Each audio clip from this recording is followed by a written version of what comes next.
गुरु प्यारी साध संगत जी, राधा स्वामी जी। आज की ये साखी एक ऐसे परिवार की है जिसके घर में कभी सुबह की शुरुआत हंसी से हुआ करती थी, लेकिन वक्त ने धीरे धीरे उस घर की खुशियां छीन ली। कभी जिस आंगन में बच्चों की आवाजें गूंजती थी, उसी आंगन में अब अक्सर सन्नाटा पसरा रहता था। घर के एक कोने में बीमार पिता चारपाई पर पड़े रहते, दूसरे कोने में मां चुपचाप अपने आंसू पोंछती रहती और उनका जवान बेटा बाहर से मजबूत बनने की कोशिश करता हुआ दिन रात मेहनत करता था। पड़ोसियों को लगता था कि ये परिवार बस गरीबी की वजह से परेशान है, लेकिन असली बात इससे कहीं ज्यादा गहरी थी। इस घर पर एक के बाद एक ऐसी मुसीबतें आई थी कि परिवार के लोगों को समझ ही नहीं आता था कि आखिर उनकी परीक्षा कब खत्म होगी। लेकिन संगत जी, सबसे हैरान करने वाली बात यह थी कि जिस रात उस घर की मां ने बाबा जी की तस्वीर के सामने बैठकर कहा था कि मालिक, अगर मेरे घर का दुख कम करना है तो मेरी खुशियां ले लो, लेकिन मेरे बेटे को टूटने मत देना। उसी रात से ऐसी घटनाओं का सिलसिला शुरू हुआ जिसने पूरे परिवार की जिंदगी बदल दी। उन्हें उस समय जरा भी अंदाजा नहीं था कि सद्गुरु उनकी प्रार्थना सुन चुके हैं और जिस रास्ते को वो बंद समझकर बैठे हैं, उसी के पीछे उनके लिए एक नया दरवाजा खुलने वाला है। संगत जी, ये कहानी पंजाब के एक छोटे से कस्बे की है, जहां कस्बे से थोड़ा दूर एक पुरानी बस्ती थी। उसी बस्ती की आखिरी गली में ईंटों और मिट्टी से बना एक छोटा सा घर था। घर के बाहर लोहे का पुराना दरवाजा था, जिसकी आवाज दूर तक सुनाई देती थी।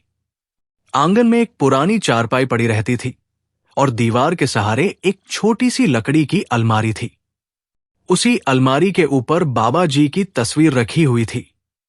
तस्वीर के सामने रोज सुबह एक छोटा सा दीपक जलाया जाता था और घर की मालकिन सुरिंदर कौर कुछ देर बैठकर सुमिरन करती थी। सुरिंदर कौर की उम्र करीब 50 साल थी। चेहरे पर उम्र से ज्यादा थकान दिखाई देती थी, लेकिन आंखों में अपने परिवार के लिए अटूट ममता थी।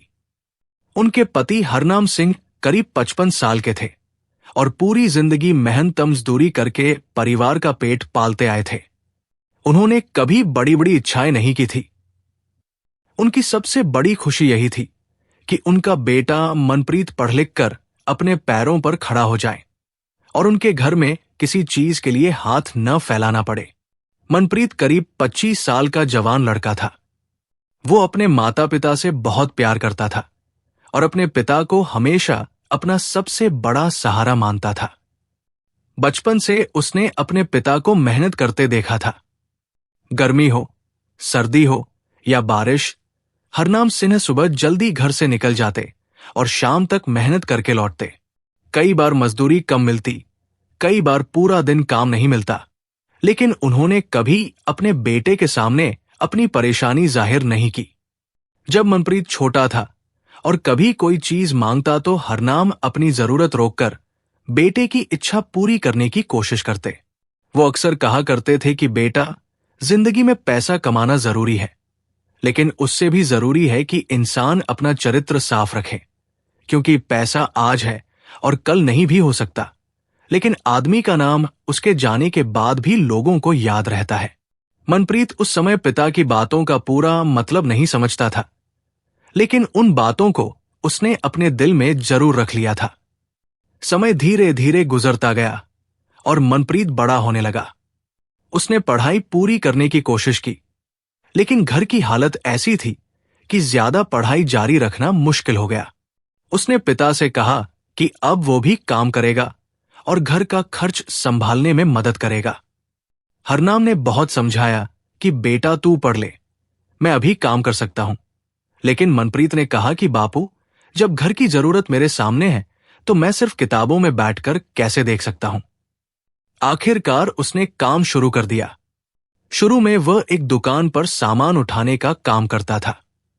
कम पैसे मिलते थे, लेकिन उसे खुशी थी कि वो घर में कुछ योगदान कर पा रहा है। शाम को जब वो घर लौटता तो मां उसके लिए खाना तैयार रखती और पिता उससे दिन भर के काम के बारे में पूछते। उन दिनों परिवार गरीब जरूर था, लेकिन घर में आपसी प्यार था। हरनाम सिंह की सबसे बड़ी खुशी यही थी कि उनका बेटा जिम्मेदार हो गया है। लेकिन एक दिन सब कुछ अचानक बदल गया। हरनाम सिंह रोज की तरह मजदूरी करने एक निर्माण स्थल पर गए थे। उस दिन वहां काफी भारी सामान ऊपर रखा हुआ था। काम करते समय अचानक लोहे का एक भारी हिस्सा नीचे गिर गया। हरनाम उसे बचाने की कोशिश करते हुए जमीन पर गिर पड़े और उनके पैर और कमर में गंभीर चोट आई। साथ काम करने वाले लोगों ने उन्हें अस्पताल पहुंचाया। जब यह खबर सुरिंदर कौर और मनप्रीत तक पहुंची तो दोनों के पैरों के नीचे से जमीन खिसक गई। मनप्रीत अस्पताल पहुंचा तो डॉक्टर ने बताया कि चोट काफी गंभीर है और इलाज लंबे समय तक चलेगा। डॉक्टर ने यह भी कहा कि हरनाम को फिलहाल भारी काम से पूरी तरह दूर रहना होगा। मनप्रीत ने डॉक्टर की बातें सुनी और बाहर आकर कुछ देर अस्पताल की दीवार के पास खड़ा रहा। उसके पास इलाज के लिए पर्याप्त पैसे नहीं थे। घर में जो थोड़ी बहुत बचत थी वो कुछ ही दिनों में खत्म होने वाली थी और आगे का रास्ता उसे बिल्कुल दिखाई नहीं दे रहा था। उसने रिश्तेदारों से मदद मांगी। किसी ने थोड़े पैसे दिए, किसी ने कुछ दिनों बाद देने की बात कही और कुछ लोगों ने फोन तक नहीं उठाया। मनप्रीत ने किसी से शिकायत नहीं की। उसने जो मिला उसे स्वीकार किया और पिता का इलाज करवाता रहा।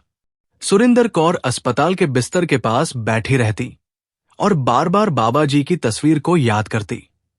जब भी डॉक्टर कोई नई जांच लिखते तो उनके चेहरे पर चिंता साफ दिखाई देती।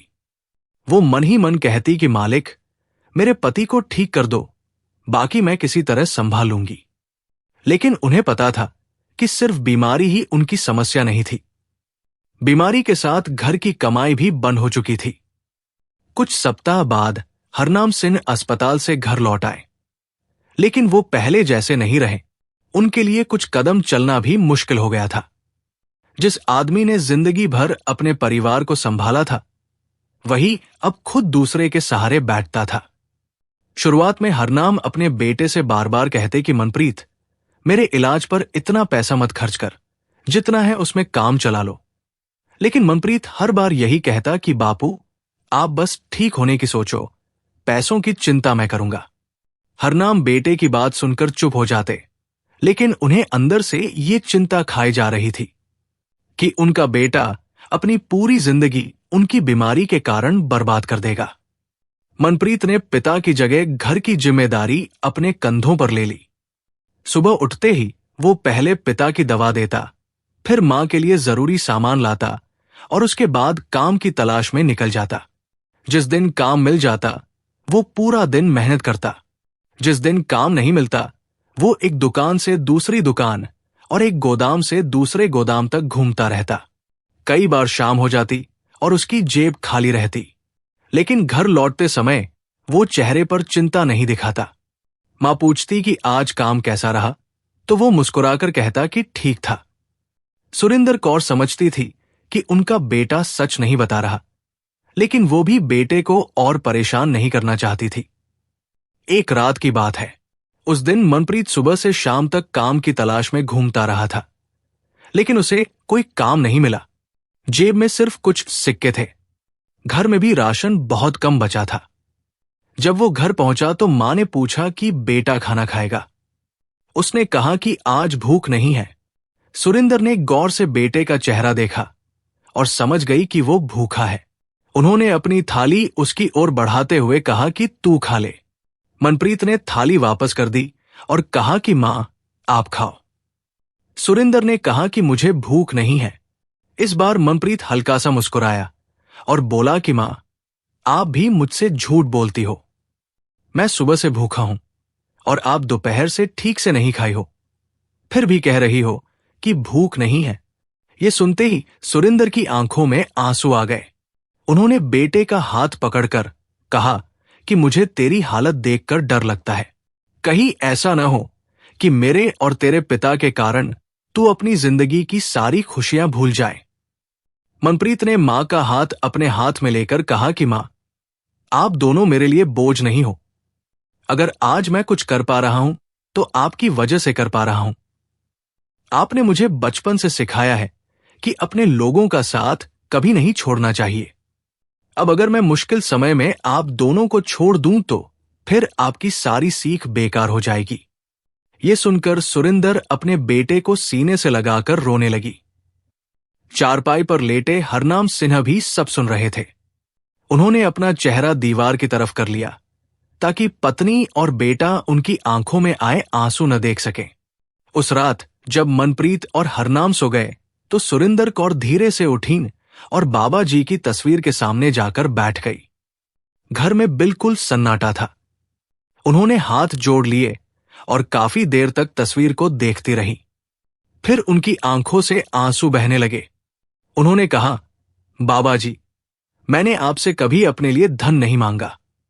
मुझे जितना मिला उसमें मैंने अपना घर चला लिया, लेकिन आज मेरा बेटा मेरे सामने भूखा सो रहा है और मेरा पति बीमारी के कारण चारपाई से उठ नहीं पा रहा। मैं मां हूं, मैं ये सब देख नहीं सकती। अगर कोई गलती हुई है तो उसकी सजा मुझे दे देना, लेकिन मेरे बेटे की हिम्मत मत तोड़ना। उसके सामने कोई ऐसा रास्ता खोल देना जिससे वो अपने पिता का इलाज करा सके और अपने घर को संभाल सके। मैं जानती हूं कि मेरे पास देने के लिए कुछ नहीं है, लेकिन मेरा विश्वास आपके पास है। सुरिंदर की आवाज कांप रही थी। उन्होंने आंखें बंद कर ली और कुछ देर तक सुमिरन करती रही। फिर उन्होंने बाबा जी की तस्वीर के सामने हाथ जोड़कर कहा कि मालिक, अगर मेरी बात आप तक पहुंची है तो मुझे कोई निशानी देना कि आप मेरे परिवार को अकेला नहीं छोड़ेंगे। ये कहकर वो उठीन और वापस चारपाई पर जाकर लेट गई। उन्हें नहीं पता था कि उनकी वो छोटी सी प्रार्थना आने वाले समय में उनके परिवार के लिए बहुत बड़ा मोड़ बनने वाली है। अगली सुबह मनप्रीत सूरज निकलने से पहले उठ गया। उसने पिता की दवा दी, मां के लिए पानी रखा और बिना नाश्ता किए घर से निकल पड़ा।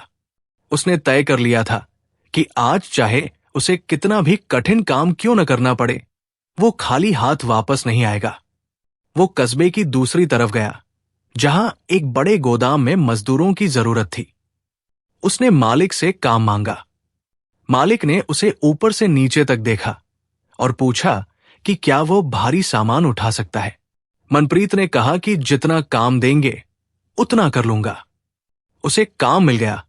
उस दिन उसने सुबह से शाम तक बोरे उठाए, सामान इधर से उधर रखा और बिना शिकायत किए लगातार मेहनत की। हाथों में छाले पड़ गए, पीठ दर्द करने लगी, लेकिन उसने काम नहीं छोड़ा। शाम को जब उसे मजदूरी मिली तो उसने पैसे हाथ में लेकर कुछ क्षण उन्हें देखा। उसके चेहरे पर हल्की सी राहत आई, क्योंकि अब वो घर के लिए दवा और राशन दोनों ले सकता था। वो सीधे मेडिकल स्टोर गया, पिता की दवा खरीदी, फिर किराने की दुकान से आटा, दाल और थोड़ा तेल लिया। बाकी पैसे उसने जेब में रख लिए। घर पहुंचकर जब मां ने देखा कि उसके हाथ में दवा और राशन है तो उनकी आंखों में राहत दिखाई दी। उन्होंने बाबा जी की तस्वीर की ओर देखकर धीरे से कहा, राधा स्वामी जी। हरनाम सिंह ने भी बेटे की ओर देखकर कहा कि मुझे पता था तू कोई रास्ता जरूर निकाल लेगा। मनप्रीत मुस्कुराया और बोला कि बापू, रास्ता मैंने नहीं निकाला, बस कोशिश कर रहा हूं। रास्ता तो मालिक ही निकालेंगे। लेकिन संगत जी, मनप्रीत को अभी ये नहीं पता था कि उसके पिता की अगली जांच के लिए जितने पैसे चाहिए थे, वो रकम उसकी मौजूदा कमाई से बहुत ज्यादा थी। डॉक्टर ने कुछ दिन बाद एक जरूरी जांच और इलाज की सलाह दी थी। अगर समय पर इलाज नहीं हुआ तो हरनाम की हालत और बिगड़ सकती थी। मनप्रीत ने यह बात मां और पिता से छिपा रखी थी, क्योंकि उसे डर था कि यह सुनकर दोनों की चिंता और बढ़ जाएगी। वो दिन रात काम करने लगा और जो भी पैसा मिलता उसमें से थोड़ा थोड़ा बचाने लगा। एक शाम काम से लौटते समय अचानक तेज बारिश शुरू हो गई। मनप्रीत जल्दी जल्दी घर की तरफ जा रहा था। रास्ते में पुराने गुरुद्वारे के पास उसकी नजर जमीन पर पड़ी एक छोटी सी रसीद पर गई। उसने सोचा कि बारिश में ये कागज खराब हो जाएगा, इसलिए उसने उसे उठा लिया। वो किसी मेडिकल स्टोर की रसीद थी। उस पर एक नाम और फोन नंबर लिखा था। मनप्रीत ने रसीद को पलटकर देखा तो पीछे किसी ने हाथ से एक वाक्य लिखा हुआ था, उसने बारिश से बचने के लिए कागज को अपने हाथ से ढक लिया और ध्यान से वो लाइन पढ़ी।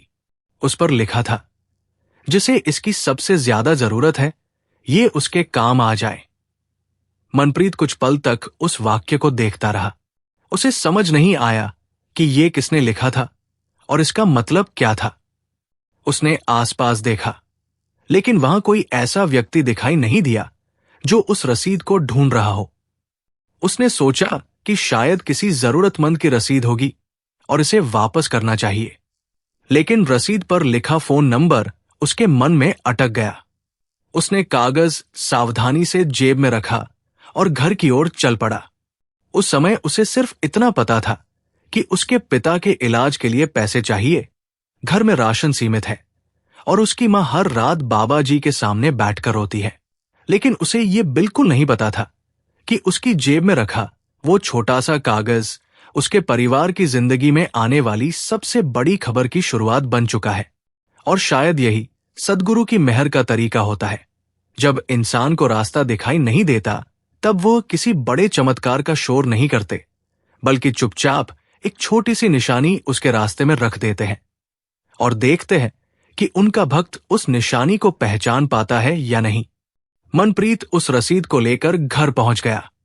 उसने उसे अपनी जेब से निकाला, कुछ देर देखा और फिर उसे अपनी पुरानी किताब के अंदर रख दिया। उसने उस रात किसी को कुछ नहीं बताया।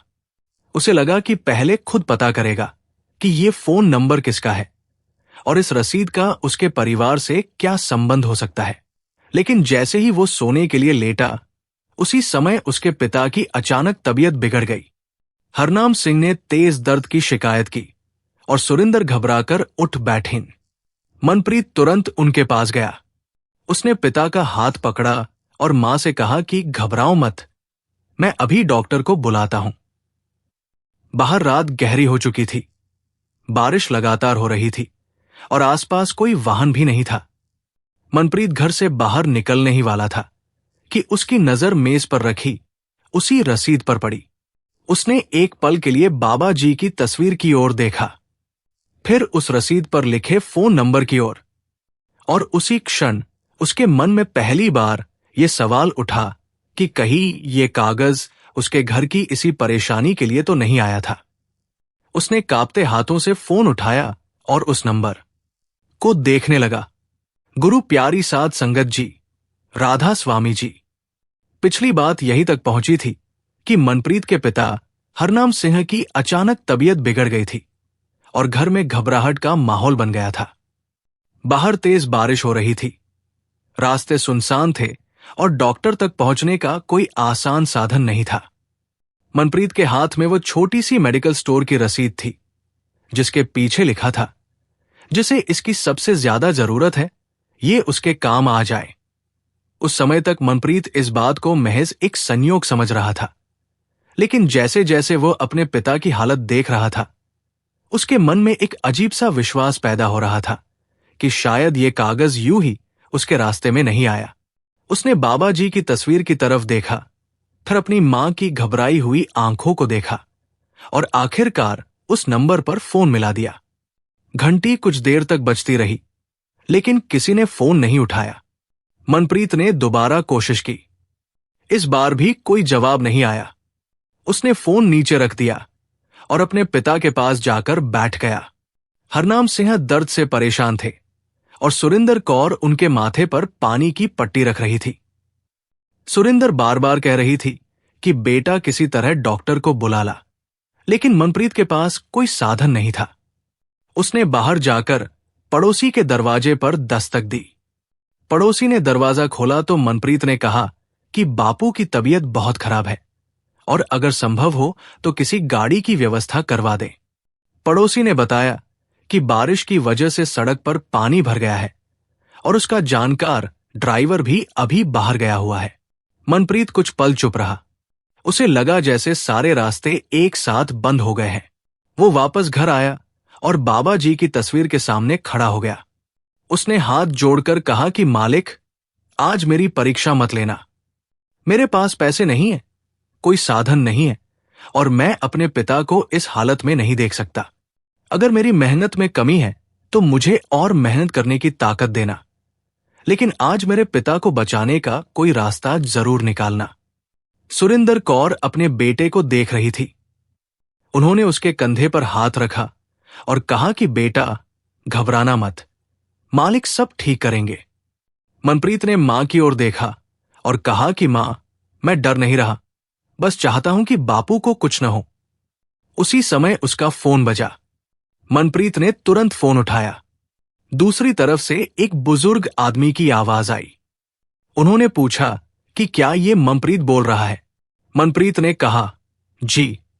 उस आदमी ने कहा कि उन्हें कुछ देर पहले इस नंबर से कॉल आई थी और फोन उनके पास देर से पहुंचा। मनप्रीत ने तुरंत पूछा कि आपने ये नंबर कहां से लिया था।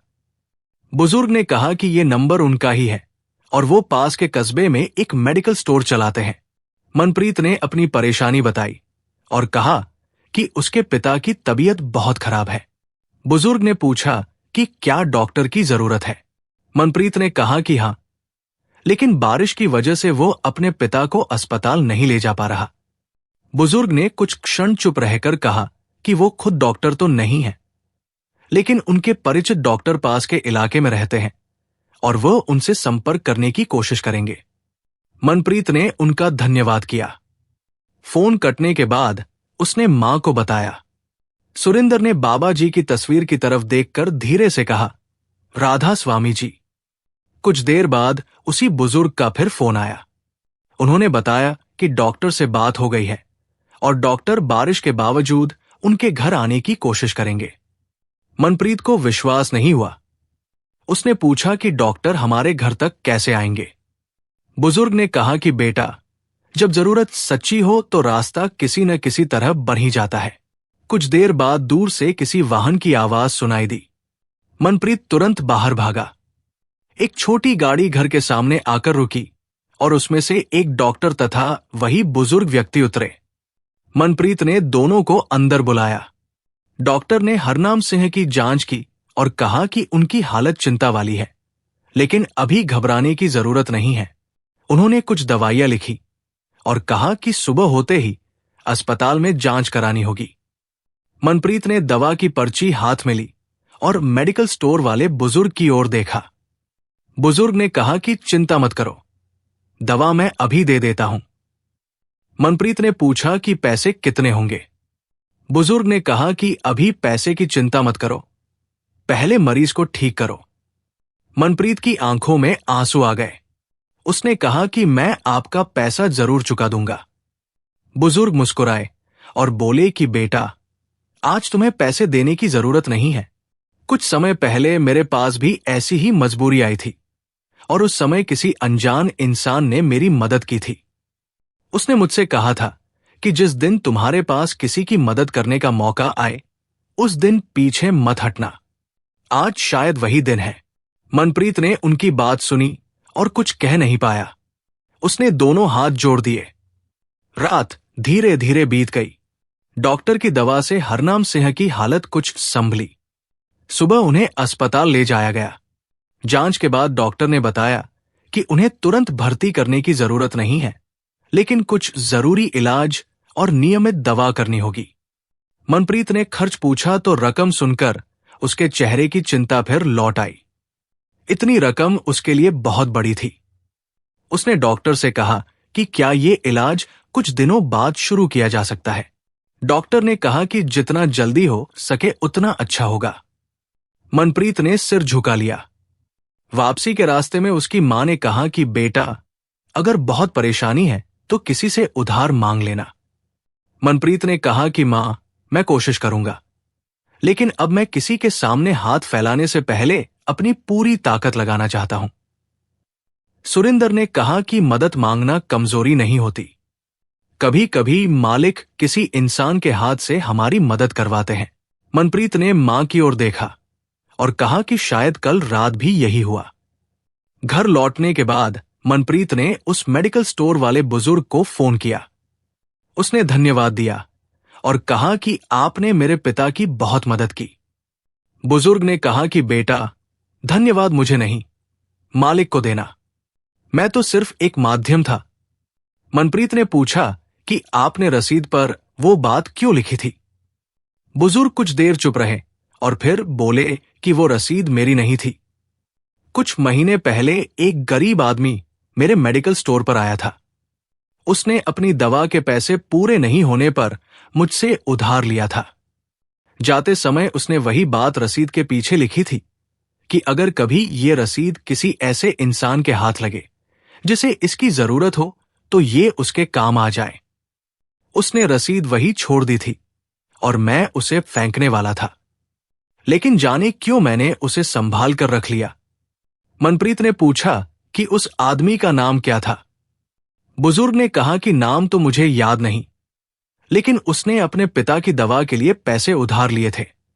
ये सुनकर मनप्रीत कुछ देर चुप रहा। उसे लगा जैसे उसके सामने कोई ऐसी बात खुल रही है जिसे वो अभी पूरी तरह समझ नहीं पा रहा। अगले दिन मनप्रीत सुबह सुबह काम पर चला गया। अब उसके सामने सिर्फ घर चलाने की जिम्मेदारी नहीं थी, बल्कि पिता के इलाज का खर्च भी था।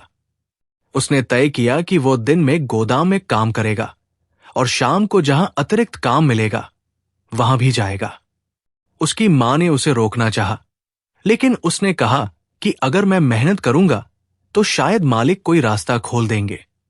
सुरिंदर ने कहा कि मेहनत करते रहना, लेकिन अपने शरीर को मत तोड़ देना। मनप्रीत ने कहा कि जब तक आप और बापू मेरे साथ हैं, मुझे थकान महसूस नहीं होगी। गोदाम में काम करते हुए मनप्रीत की मुलाकात एक आदमी से हुई जिसका नाम बलविंदर था। वो वहां कई वर्षों से काम कर रहा था। उसने मनप्रीत से पूछा कि वो इतना ज्यादा काम क्यों कर रहा है। मनप्रीत ने अपने पिता की बीमारी के बारे में बताया। बलविंदर ने कहा कि अगर उसे शाम का अतिरिक्त काम चाहिए तो वो एक छोटे ट्रांसपोर्ट गोदाम में बात कर सकता है। मनप्रीत ने तुरंत हाँ कर दी। उस दिन से उसकी दिनचर्या और कठिन हो गई। सुबह घर से निकलना, दिन भर गोदाम में काम करना, शाम को दूसरे गोदाम में सामान चढ़ाना और रात देर से घर लौटना। कई बार उसके हाथों में दर्द होता, पैरों में सूजन आ जाती, लेकिन घर पहुंचकर जब वो पिता को दवा देते हुए देखता कि हरनाम उसकी ओर उम्मीद से देख रहे हैं, तो उसकी सारी थकान जैसे कुछ देर के लिए गायब हो जाती। हरनाम सिंह अपने बेटे की हालत समझते थे। एक रात उन्होंने मनप्रीत को पास बुलाकर कहा कि बेटा, तू इतना मत कर। मनप्रीत ने कहा कि बापू, मैं ठीक हूं। हरनाम ने कहा कि तू ठीक नहीं है। तेरे चेहरे से साफ पता चलता है कि तू अंदर से बहुत परेशान है। मनप्रीत ने पिता का हाथ पकड़कर कहा कि अगर आप मेरे साथ हैं तो मुझे किसी चीज का डर नहीं। हरनाम की आंखों में आंसू आ गए। उन्होंने कहा कि बेटा, मैंने तुझे हमेशा यही सिखाया कि मेहनत करना और किसी का हक मत मारना, लेकिन मैंने कभी नहीं चाहा था कि मेरी बीमारी की वजह से तुझे इतना संघर्ष करना पड़े। मनप्रीत ने कहा कि बापू, आपकी बीमारी आपकी गलती नहीं है। अगर आज मैं आपकी सेवा नहीं करूंगा तो फिर मेरी मेहनत किस काम की। कुछ दिन बाद मनप्रीत को उसकी अतिरिक्त मजदूरी मिली। उसने पिता की जरूरी दवाइयां खरीदी और बाकी रकम में से थोड़ा घर के राशन के लिए रखा। उस दिन वो घर लौट रहा था तो रास्ते में उसे वही मेडिकल स्टोर दिखाई दिया। वो रुक गया और कुछ देर बाहर खड़ा रहा। उसके मन में आया कि अंदर जाकर उस बुजुर्ग से मिलना चाहिए। वो दुकान में गया तो बुजुर्ग ने उसे पहचान लिया। उन्होंने कहा कि आओ बेटा, पिता की तबीयत अब कैसी है। मनप्रीत ने कहा कि पहले से बेहतर है। बुजुर्ग ने पूछा कि इलाज का खर्च कैसे चल रहा है। मनप्रीत ने कहा कि मेहनत कर रहा हूं, धीरे धीरे संभल जाएगा। बुजुर्ग ने उसकी ओर देखकर कहा कि बेटा, तुम्हारे अंदर एक बात बहुत अच्छी है। तुम मदद स्वीकार करने से डरते हो, लेकिन याद रखना कि कभी कभी किसी की मदद स्वीकार करना भी उस इंसान की सेवा करने का मौका देना होता है। मनप्रीत ने उनकी बात समझने की कोशिश की। बुजुर्ग ने कहा कि अगर तुम्हें कभी दवा के पैसे की जरूरत पड़े तो मुझे बताना। मनप्रीत ने कहा कि मैं कोशिश करूंगा कि अपने दम पर संभाल लूं। बुजुर्ग ने मुस्कुराकर कहा कि अपने दम पर मेहनत करना अच्छी बात है, लेकिन मालिक की भेजी मदद को ठुकरा देना हमेशा समझदारी नहीं होती। ये बात मनप्रीत के मन में बैठ गई। उधर घर में सुरिंदर कौर रोज की तरह बाबा जी की तस्वीर के सामने बैठती थी, लेकिन अब उनकी प्रार्थना बदल गई थी। पहले वो सिर्फ पति की बीमारी के लिए रोती थी, अब वो बेटे के लिए भी प्रार्थना करती थी। वो कहती थी कि बाबा जी, मेरे बेटे को इतनी ताकत देना कि वो किसी गलत रास्ते पर न जाए।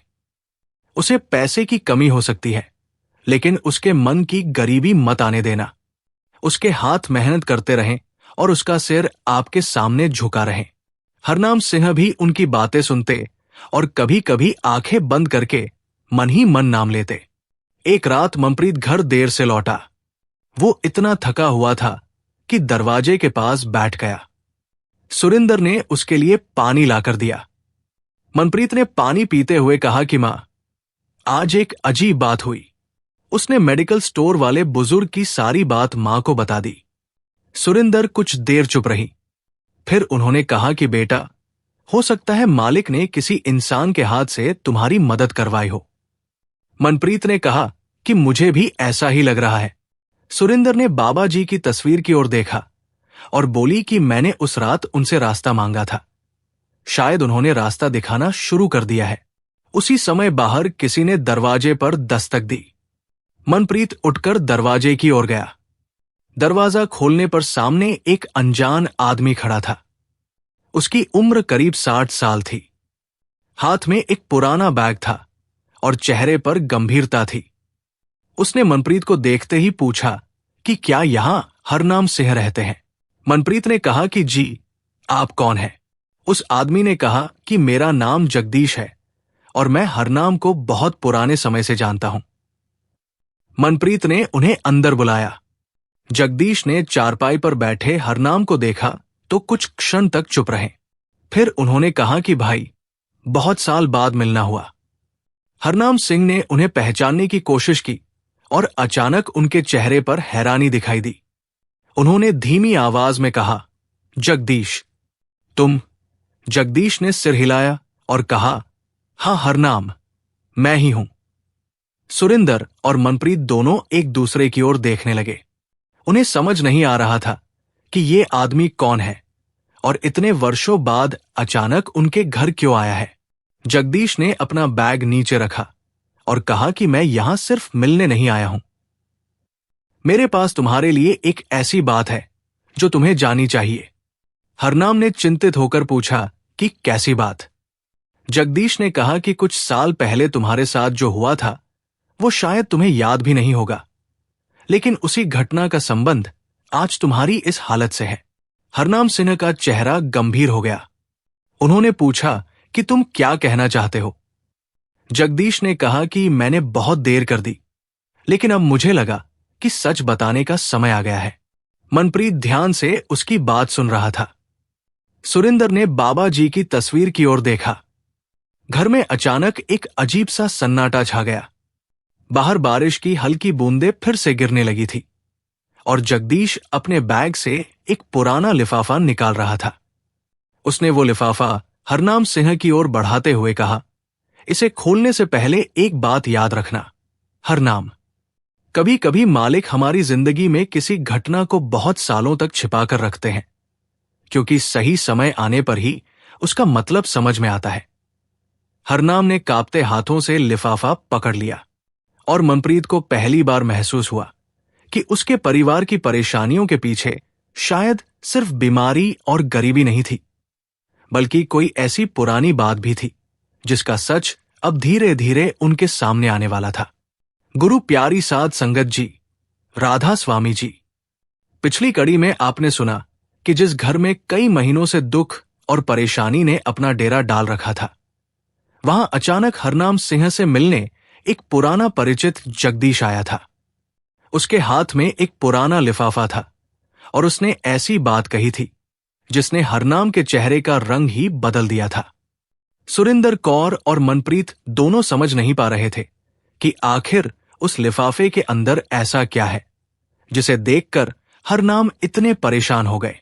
लेकिन संगत जी, कई बार इंसान अपने जीवन की कुछ पुरानी बातों को पीछे छोड़कर आगे बढ़ जाता है और उसे लगता है कि वो अध्याय हमेशा के लिए बंद हो चुका है, जबकि मालिक के दरबार में कोई भी कर्म और कोई भी सच बिना हिसाब के नहीं रहता। सही समय आने पर वही पुरानी बात किसी न किसी रूप में हमारे सामने आ जाती है, और तब इंसान समझता है कि जो कुछ वर्षों पहले हुआ था उसका संबंध आज की जिंदगी से कितना गहरा था। हरनाम सिंह ने कांपते हाथों से वो लिफाफा खोला। अंदर कुछ पुराने कागज थे और उनके साथ एक छोटी सी तस्वीर भी थी। तस्वीर देखते ही हरनाम की आंखें भर आई। उन्होंने कुछ क्षण तक उस तस्वीर को अपने हाथों में पकड़े रखा और फिर धीरे से बोले, जगदीश, तूने इसे इतने सालों तक संभाल कर क्यों रखा? जगदीश ने गहरी सांस लेते हुए कहा, क्योंकि मैं उस दिन तुमसे एक वादा करके गया था और मुझे लगा था कि एक दिन सही समय आने पर यह तुम्हें वापस करना चाहिए। मनप्रीत ने अपने पिता की ओर देखा और पूछा, बापू, इसमें क्या है? हरनाम ने तुरंत कोई जवाब नहीं दिया। वो तस्वीर को देखते रहे। सुरिंदर कौर भी अब बेचैन हो चुकी थी। उन्होंने धीरे से पूछा, आप दोनों के बीच ऐसी कौन सी बात है जो इतने सालों से हमसे छिपी हुई है? जगदीश ने कहा, बहन जी, ये बात सिर्फ हरनाम की नहीं है। इसका संबंध उस समय से है जब मनप्रीत बहुत छोटा था और हरनाम खुद बहुत मुश्किल दौर से गुजर रहा था। मनप्रीत ने यह सुनकर अपने पिता की तरफ देखा। हरनाम ने आंखें बंद कर ली। कुछ क्षण बाद उन्होंने कहा, जगदीश, अब शायद सच बताने का समय आ गया है। फिर उन्होंने बेटे की ओर देखते हुए कहा, मनप्रीत, जब तू छोटा था तब एक समय ऐसा आया था जब हमारे पास तुझे स्कूल भेजने के भी पैसे नहीं थे। मैं कई दिनों तक लगातार काम की तलाश करता रहा था। उसी समय मुझे शहर की एक फैक्ट्री में काम मिला था। वहां कुछ महीनों के लिए अच्छी मजदूरी मिलनी थी और मैंने सोचा था कि इससे घर की हालत सुधर जाएगी। लेकिन एक दिन फैक्ट्री में ऐसा हादसा हुआ जिसमें मेरे कई साथियों को चोट लगी थी। उस हादसे के बाद फैक्ट्री मालिक ने मजदूरों की मजदूरी रोक दी थी और कई लोगों को बिना पैसे के घर भेज दिया था। मैं भी उन्हीं लोगों में था। उस समय तेरी मां गर्भवती थी और हमारे पास घर चलाने के लिए कुछ नहीं था। सुरिंदर कौर ने यह बात सुनी तो उनकी आंखों में पुरानी यादें लौट आईं। उन्होंने कहा, मुझे वो समय आज भी याद है। हमारे घर में 3 दिन तक चूल्हा ठीक से नहीं जला था। हरनाम ने सिर झुका लिया। उन्होंने कहा, उस समय मैंने सोचा था कि अगर मैं किसी तरह शहर जाकर मजदूरी कर लूं तो घर बच जाएगा। लेकिन मेरे पास शहर जाने का किराया तक नहीं था। उसी समय जगदीश ने मेरी मदद की थी। उसने मुझे पैसे दिए और कहा था कि जब कमाई हो जाए तो लौटा देना। जगदीश ने तुरंत कहा, मैंने पैसे इसलिए नहीं दिए थे कि तू उन्हें लौटाए। मैंने इसलिए दिए थे क्योंकि मैं जानता था कि तेरी हालत क्या है। हरनाम ने कहा, लेकिन तूने सिर्फ पैसे नहीं दिए थे, तूने मुझे एक काम भी दिलाया था। उसी काम की वजह से मैं अपने परिवार को उस मुश्किल से निकाल पाया। जगदीश मुस्कुराया और बोला, और तूने उस समय भी एक ऐसी बात कही थी जिसे मैं आज तक नहीं भूला। तूने कहा था कि अगर कभी मेरे पास ज्यादा हुआ तो मैं भी किसी जरूरतमंद की मदद करूंगा। हरनाम ने कहा, मैंने कोशिश की थी, जितना बन पड़ा किया। जगदीश ने कहा, मुझे पता है, इसलिए तो आज इतने साल बाद मैं यहां आया हूं। मनप्रीत को अब भी समझ नहीं आ रहा था कि यह पुरानी बात उसके परिवार की वर्तमान परेशानी से कैसे जुड़ी है। उसने पूछा, लेकिन अंकल, आज आप ये सब हमें क्यों बता रहे हैं? जगदीश ने उसकी ओर देखा और कहा, क्योंकि जिस आदमी ने उस समय तुम्हारे पिता की मदद की थी, उसकी एक आखिरी इच्छा थी, और वो इच्छा अब तुम्हारे परिवार से जुड़ी है। मनप्रीत ने आश्चर्य से पूछा, कौन आदमी? जगदीश ने कहा, उसका नाम बलदेव था। वो शहर में एक छोटी सी दुकान चलाता था। कुछ साल पहले उसकी मृत्यु हो गई।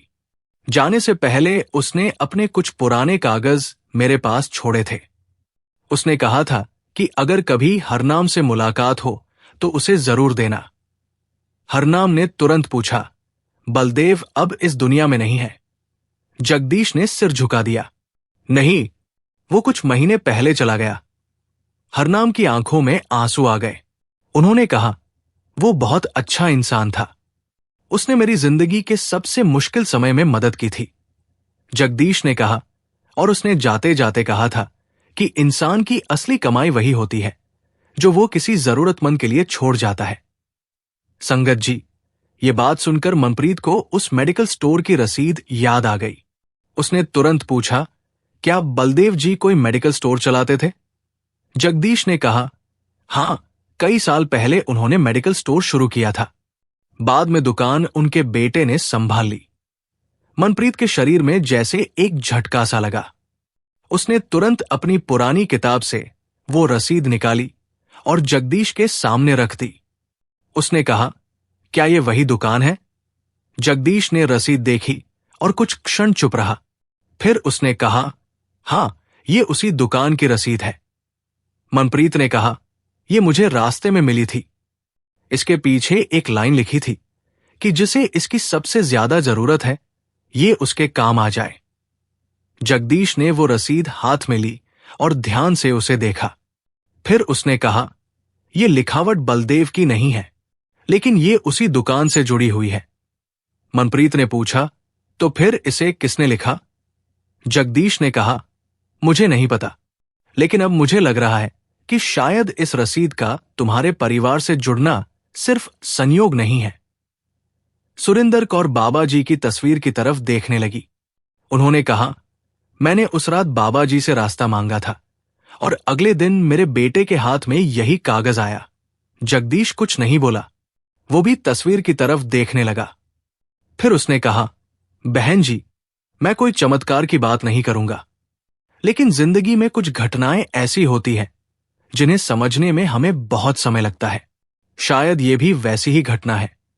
हरनाम ने जगदीश से पूछा, तू उस पुराने कागज में क्या लेकर आया है? जगदीश ने कहा, मैं तुम्हें इसलिए नहीं बताना चाहता था कि कहीं तुम्हें उम्मीद लगाकर फिर निराशा ना हो, लेकिन अब लगता है कि तुम्हें जानना चाहिए। उसने बैग से एक और फाइल निकाली। उसमें एक पुराने बैंक खाते और जमीन से जुड़े कुछ दस्तावेज थे। हरनाम ने कागज देखते ही पहचान लिया। उन्होंने कहा, यह तो वही कागज है जो मैंने सालों पहले बलदेव के पास रखे थे। सुरिंदर ने पूछा, आपने क्या उसके पास रखा था? हरनाम ने कहा, जब मनप्रीत छोटा था, उस समय मेरे पास गांव में थोड़ी सी जमीन थी। मैं उसे बेचने वाला था क्योंकि घर की हालत बहुत खराब थी, लेकिन बलदेव ने मुझे समझाया था कि जमीन मत बेचना। उसने कहा था कि आज मुश्किल है, लेकिन कल यही जमीन तेरे बेटे के काम आएगी। मैंने उसके कहने पर जमीन नहीं बेची थी और कागज उसकी दुकान के लॉकर में रख दिए थे, क्योंकि मुझे डर था कि घर में कोई चोरी न कर ले। बाद में मेरी जिंदगी इतनी उलझ गई कि मैं उन कागजों के बारे में भूल ही गया। मनप्रीत ने आश्चर्य से पिता को देखा। उसने कहा, तो वो जमीन अभी भी हमारे नाम है? हरनाम ने कहा, मुझे नहीं पता बेटा, मैंने कभी उसके बारे में दोबारा पूछताछ नहीं की। मुझे लगा था कि शायद कागज खो गए होंगे। जगदीश ने कहा, कागज खोए नहीं थे, बलदेव ने उन्हें संभाल कर रखा था। लेकिन इस कहानी में एक और बात है। उस जमीन की कीमत आज पहले से कई गुना बढ़ चुकी है। कमरे में सन्नाटा छा गया। मनप्रीत ने कहा, अगर ऐसा है तो हम पिता का इलाज करा सकते हैं। सुरिंदर कौर की आंखों में उम्मीद आई, लेकिन उन्होंने तुरंत बाबा जी की तस्वीर की तरफ देखकर कहा, मालिक, अगर ये हमारे लिए है तो सही रास्ता दिखाना। जगदीश ने कहा, अभी बहुत जल्दी खुश मत होना। कागज पुराने हैं, हमें यह देखना होगा कि जमीन अभी भी तुम्हारे नाम है या नहीं, और उसमें किसी तरह का विवाद तो नहीं है। हरनाम ने सिर हिलाया।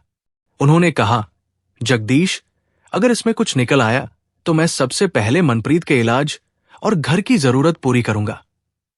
मनप्रीत ने पिता की बात काटते हुए कहा, पहले आपका इलाज होगा बापू, बाकी बाद में। हरनाम की आंखें भर आई। उन्होंने बेटे के सिर पर हाथ रखा और कहा, तू बचपन से ऐसा ही है, पहले मेरी चिंता करता है, फिर अपनी। अगली सुबह जगदीश और मनप्रीत जमीन के पुराने रिकॉर्ड की जानकारी लेने तहसील कार्यालय गए। वहां उन्हें कई पुराने कागज दिखाने पड़े। रिकॉर्ड निकालने में समय लगा। कर्मचारी ने कहा कि मामला पुराना है और इसकी जांच करनी होगी। मनप्रीत बेचैन था। उसके मन में एक तरफ उम्मीद थी और दूसरी तरफ डर कि कहीं कागज किसी वजह से बेकार न निकल जाएं। काफी देर बाद एक कर्मचारी ने कहा कि रिकॉर्ड में जमीन का नाम अभी भी हरनाम सिंह के नाम दर्ज है, लेकिन पिछले वर्षों में उस जमीन के संबंध में एक आपत्ति दर्ज की गई थी। मनप्रीत ने पूछा कि कैसी आपत्ति? कर्मचारी ने कहा कि किसी व्यक्ति ने दावा किया था कि जमीन का एक हिस्सा उसके नाम होना चाहिए। हरनाम ने जब यह सुना तो उनके चेहरे पर चिंता लौट आई। जगदीश ने पूछा, किसका नाम है? कर्मचारी ने कागज देखकर नाम बताया। नाम सुनते ही हरनाम का चेहरा सफेद पड़ गया। वो वही व्यक्ति था जिसे हरनाम वर्षों से अपना भरोसेमंद समझते थे। मनप्रीत ने पिता से पूछा, बापू क्या हुआ? हरनाम ने कोई जवाब नहीं दिया। जगदीश ने उनकी तरफ देखा और कहा, हरनाम, क्या तू इसे जानता है? हरनाम ने धीमी आवाज में कहा, बहुत अच्छी तरह जानता हूं। मनप्रीत ने पूछा, कौन है वो? हरनाम ने कहा, वही आदमी जिसने मुझे उस समय जमीन बेचने के लिए मजबूर करने की कोशिश की थी। मनप्रीत कुछ समझ नहीं पाया। हरनाम ने आगे कहा, जब बलदेव ने मुझे जमीन न बेचने की सलाह दी थी, तब एक और आदमी था जो बार बार कहता था कि जमीन बेच दे। वो कहता था कि जमीन का कोई फायदा नहीं है और अगर पैसे नहीं मिले तो घर बर्बाद हो जाएगा। बाद में मुझे पता चला कि वो जमीन को बहुत सस्ते में खरीदकर आगे बेचने की कोशिश कर रहा था। मैंने उसकी बात नहीं मानी थी। जगदीश ने कहा, तो शायद उसी ने बाद में जमीन पर दावा किया होगा। मनप्रीत ने पिता का हाथ पकड़ा। बापू, अब हम क्या करेंगे? हरनाम ने कहा, जो सच है वही करेंगे। उस शाम जब वे घर लौटे तो सुरिंदर कौर दरवाजे पर खड़ी थी। उन्होंने उनके चेहरे देखकर समझ लिया कि कुछ हुआ है। मनप्रीत ने सारी बात बताई। सुरिंदर ने ध्यान से सुना और कहा, अगर जमीन हमारी है तो मालिक उसे बचाने का रास्ता भी देंगे, हमें डरने की जरूरत नहीं। लेकिन हरनाम के मन में डर था। उन्होंने कहा, कागज हमारे पक्ष में है, लेकिन मामला आसान नहीं होगा। हमें वकील की जरूरत पड़ेगी और उसके लिए पैसे चाहिए। मनप्रीत ने कहा, मैं पैसे का इंतजाम कर लूंगा। हरनाम ने कहा, तू पहले से ही दिन रात काम कर रहा है। मनप्रीत ने कहा, बापू, जब आपने पूरी जिंदगी मेरे लिए काम किया तो आज मेरी बारी है। उस रात सुरिंदर कौर फिर बाबा जी की तस्वीर के सामने बैठीं। उन्होंने कहा, मालिक, आपने हमारे घर में एक उम्मीद भेजी है। अगर ये उम्मीद हमारी परीक्षा है तो हमें सही रास्ता दिखाना। अगर यह आपकी कृपा है तो इसे किसी के गलत हाथ में मत जाने देना। उन्होंने अपनी आंखें बंद कर ली। उसी समय बाहर दरवाजे पर दस्तक हुई। मनप्रीत ने दरवाजा खोला। ने वही मेडिकल स्टोर वाला बुजुर्ग खड़ा था जिसने कुछ दिन पहले हरनाम की दमे मदद की थी। उसके हाथ में एक छोटा सा बैग था। उसने मनप्रीत से कहा, बेटा, मुझे अंदर बुलाओ, मुझे तुमसे कुछ जरूरी बात करनी है। मनप्रीत ने उन्हें अंदर बुलाया। बुजुर्ग ने हरनाम को देखा और कहा, मुझे आज पता चला कि आप हरनाम सिंह हैं। हरनाम ने पूछा, आप मुझे कैसे जानते हैं? बुजुर्ग ने कहा, मैं बलदेव का बेटा हूं। कमरे में बैठे सभी लोग एक दूसरे की ओर देखने लगे।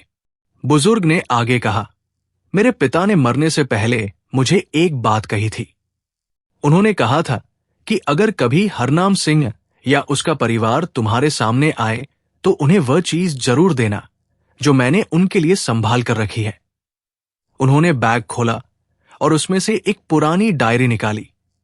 इस डायरी में मेरे पिता ने कई लोगों के बारे में लिखा है, लेकिन हरनाम जी के नाम के सामने उन्होंने एक ऐसी बात लिखी है जिसे पढ़कर शायद आपको समझ आएगा कि उन्होंने आपकी मदद क्यों की थी। हरनाम ने कांपते हाथों से डायरी लेने के लिए हाथ बढ़ाया, लेकिन डायरी खोलने से पहले ही उस बुजुर्ग ने कहा, एक बात और है। मेरे पिता ने लिखा था कि आपकी सबसे बड़ी परीक्षा पैसे की नहीं होगी। आपकी सबसे बड़ी परीक्षा उस दिन होगी जब आपके पास अपना सब कुछ बचाने और किसी दूसरे का हक बचाने में से एक रास्ता चुनना पड़ेगा। हरनाम ने उनकी ओर देखा। सुरिंदर कौर की आंखें बाबा जी की तस्वीर पर टिक गई और मनप्रीत को पहली बार महसूस हुआ कि उसके परिवार के सामने जो रास्ता खुल रहा था वो केवल जमीन या पैसों का रास्ता नहीं था। ये उससे कई बड़ी परीक्षा की शुरुआत थी। गुरु प्यारी साध संगत जी, राधा स्वामी जी। पिछली बात यही तक पहुंची थी कि हरनाम सिन्हा के घर अचानक बलदेव के बेटे का आना हुआ था और उसने अपने पिता की पुरानी डायरी हरनाम के सामने रख दी थी। उसने बताया था कि बलदेव ने जाते समय एक बात लिखी थी कि हरनाम की सबसे बड़ी परीक्षा उस दिन होगी जब उसे अपना सब कुछ बचाने और किसी दूसरे का हक बचाने में से एक रास्ता चुनना पड़ेगा। ये बात सुनकर हरनाम कुछ देर तक चुप बैठे रहे। उनकी आंखें डायरी के पन्नों पर थी, लेकिन जैसे उनके सामने कई साल पुरानी जिंदगी घूम रही थी। उन्होंने धीरे से डायरी खोली और पहला पन्ना पलटा। कई जगह पुराने हिसाब लिखे थे, कुछ लोगों के नाम थे और कुछ तारीखें थी। फिर एक पन्ने पर उनका अपना नाम देखकर उनके हाथ रुक गए। उसके नीचे बलदेव ने लिखा था कि हरनाम गरीब जरूर है, लेकिन भरोसे के मामले में बहुत अमीर आदमी है। अगर कभी इसकी जिंदगी में कोई बड़ी परेशानी आए तो इसकी मदद जरूर करना, क्योंकि इस आदमी ने अपनी जरूरत के समय भी किसी दूसरे के हक पर हाथ नहीं रखा। हरनाम की आंखों से आंसू निकल आए। उन्होंने डायरी को सीने से लगा लिया और कहा, बलदेव चला गया, लेकिन जाते जाते भी अपना वादा निभा गया। बलदेव के बेटे ने कहा, मेरे पिता हमेशा आपके बारे में कहते थे कि आप जैसे आदमी आज के समय में बहुत कम मिलते हैं। उन्होंने बताया था कि एक समय उनके पास खुद बहुत कम था, फिर भी आपने उनकी मदद की थी और बदले में उनसे कुछ नहीं मांगा था। हरनाम ने कहा, मैंने तो वही किया था जो उस समय सही लगा। बलदेव के बेटे ने कहा, लेकिन मेरे पिता के लिए वो बहुत बड़ी बात थी।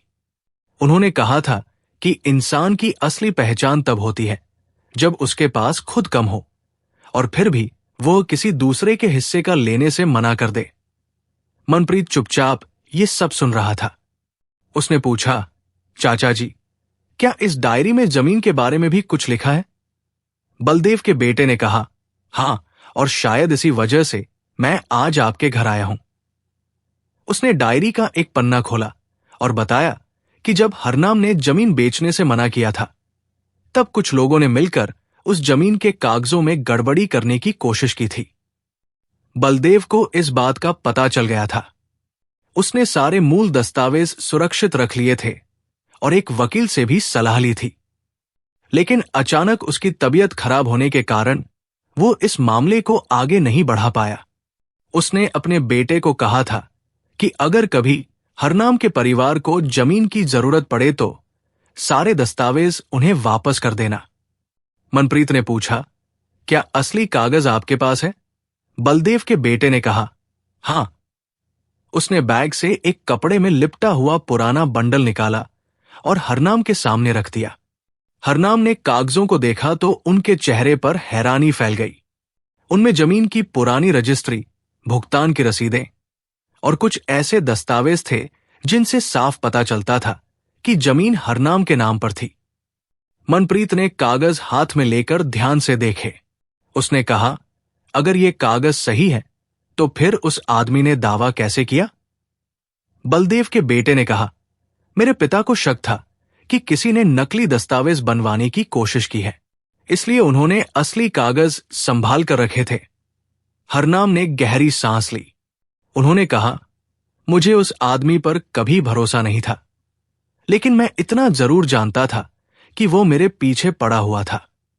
उसने कई बार कहा था कि जमीन बेच दे और शहर चला जा। मैंने उसकी बात नहीं मानी। सुरिंदर कौर ने कहा, आपने तब भी सही फैसला किया था। हरनाम ने अपनी पत्नी की ओर देखा और बोले, शायद उस समय मुझे खुद भी नहीं पता था कि मैं क्यों मना कर रहा हूं। अब लगता है कि मालिक ने मेरे मन को रोक दिया था। बलदेव के बेटे ने कहा, एक और बात है, मेरे पिता ने एक वकील का नाम भी लिखा था। वो अभी जीवित है और उसी शहर में रहते हैं। अगर आप चाहे तो मैं आपको उनके पास ले जा सकता हूं। मनप्रीत ने तुरंत कहा, हमें जरूर जाना चाहिए। हरनाम ने बेटे की ओर देखा और कहा, लेकिन बेटा, वकील की फीस और बाकी खर्च कैसे होगा? मनप्रीत ने कहा, बापू, जितना होगा मैं करूंगा। बलदेव के बेटे ने कहा, इस मामले में पैसे की चिंता मत करो।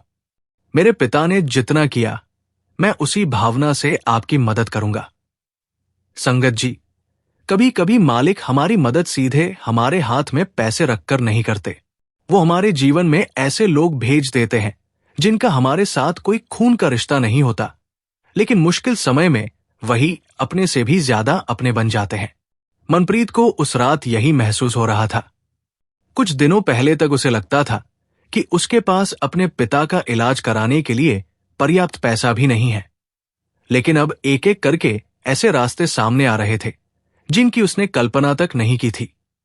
फिर भी उसके मन में डर था, क्योंकि जमीन का मामला किसी भी तरह से आसान नहीं था। अगले दिन मनप्रीत, जगदीश और बलदेव का बेटा वकील के पास गए। वकील ने पुराने दस्तावेजों को बहुत ध्यान से देखा।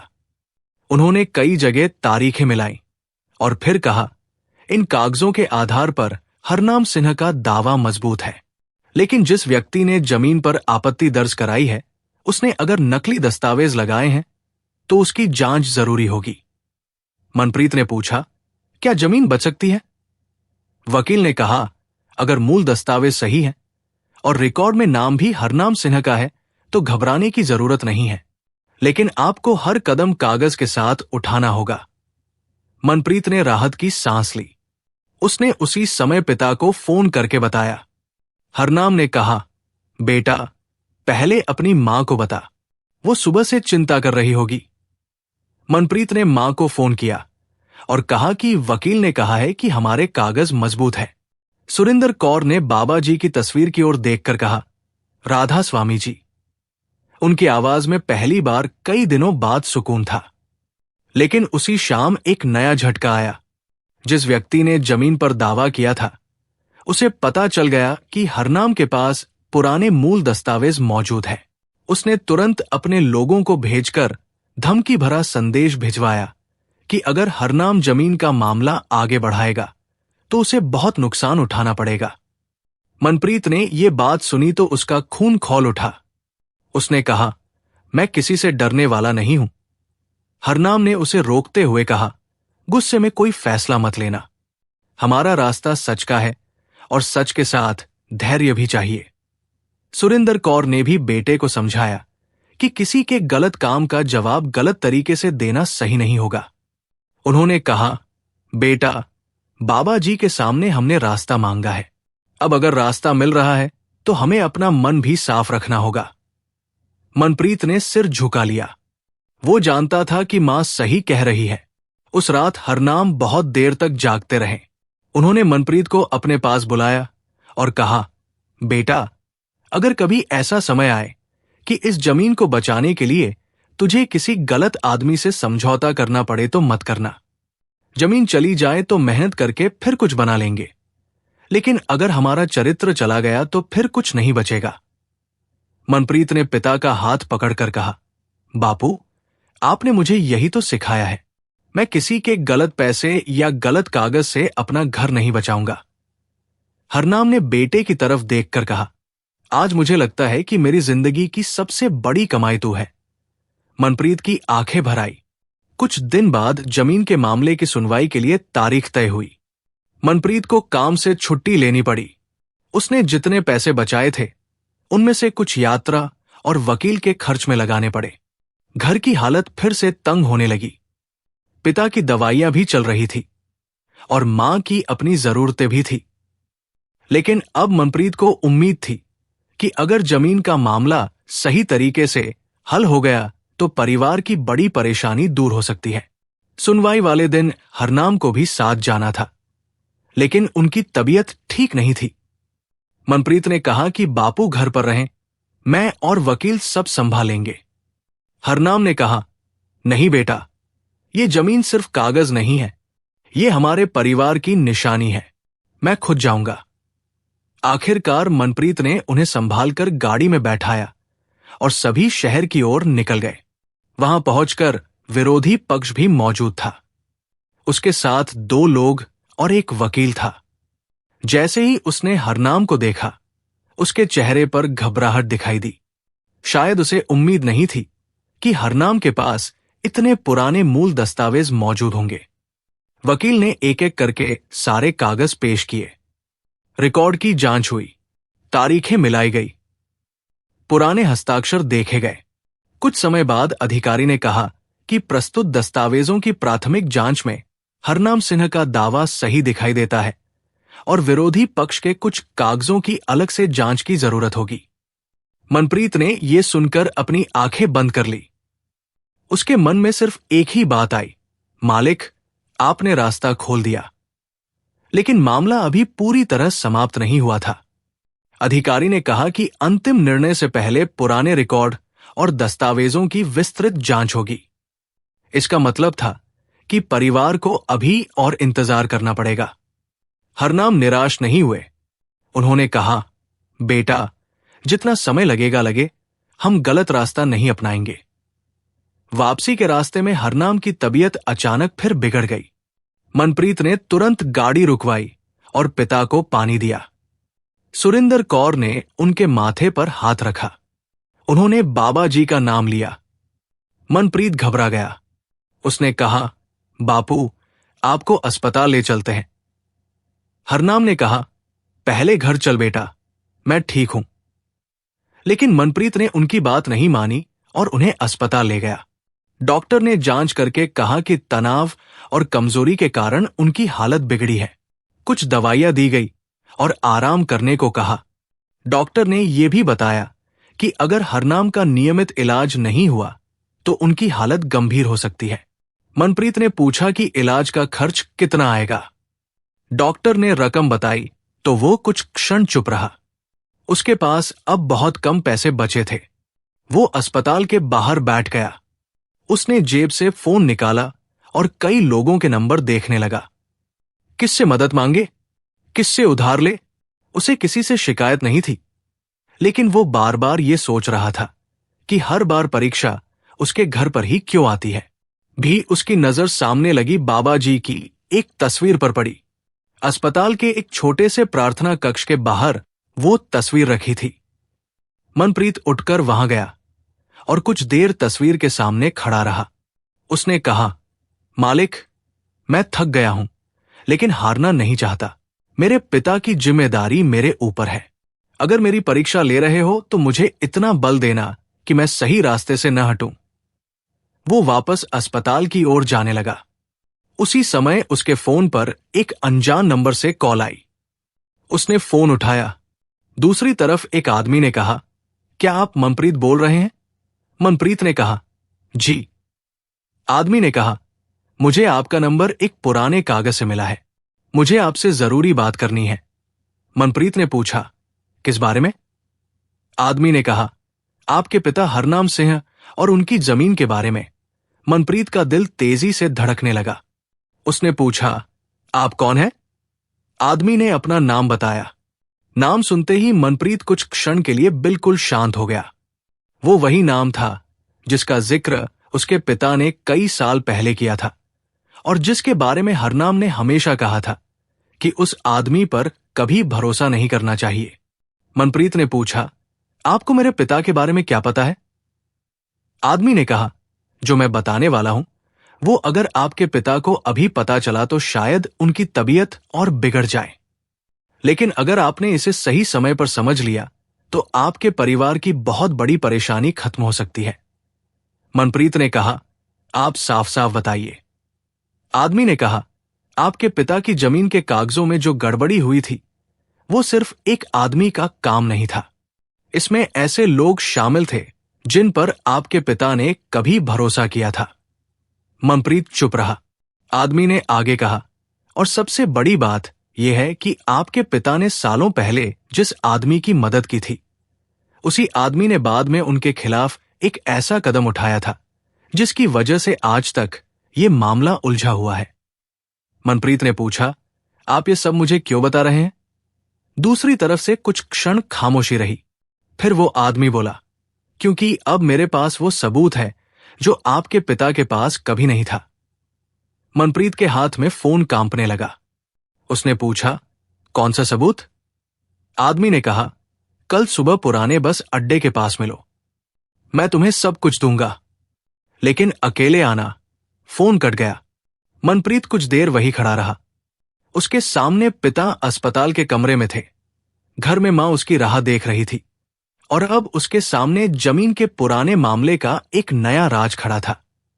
वो समझ नहीं पा रहा था कि इस आदमी पर भरोसा करे या नहीं, लेकिन एक बात साफ थी कि अगर ये सबूत सच था तो शायद उसके परिवार की मुश्किलें खत्म हो सकती थी। उसने बाबा जी की तस्वीर की तरफ देखा और मन ही मन कहा, मालिक, अगर ये रास्ता सही है तो मुझे पहचानने की बुद्धि देना, और अगर इसमें कोई छल है तो मुझे उससे बचा लेना। फिर वो पिता के कमरे की ओर लौट गया। उसने हरनाम को इस फोन के बारे में कुछ नहीं बताया।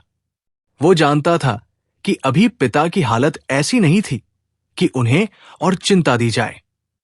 लेकिन उस रात मनप्रीत की आंखों में नींद नहीं थी। उसके मन में बार बार वही सवाल घूम रहा था कि आखिर वो आदमी कौन सा सबूत लेकर आने वाला है, और क्या वो सच में उसके परिवार की जमीन बचा सकता है, या फिर ये कोई नया जाल था जिसमें उसके परिवार को फंसाने की कोशिश की जा रही थी।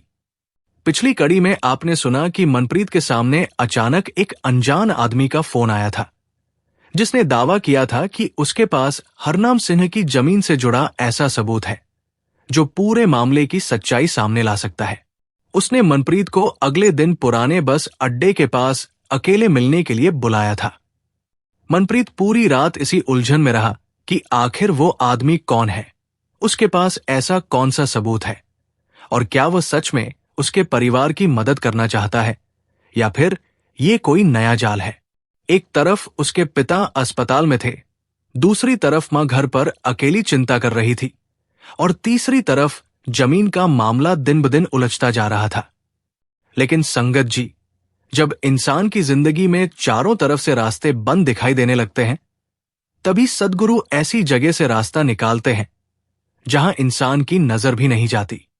मनप्रीत को उस समय सिर्फ इतना पता था कि उसे अपने पिता के लिए मजबूत बने रहना है, लेकिन उसे ये नहीं मालूम था कि अगले कुछ घंटों में उसे अपने परिवार के अतीत की ऐसी सच्चाई पता चलने वाली है जिसे जानकर उसकी सोच ही बदल जाएगी।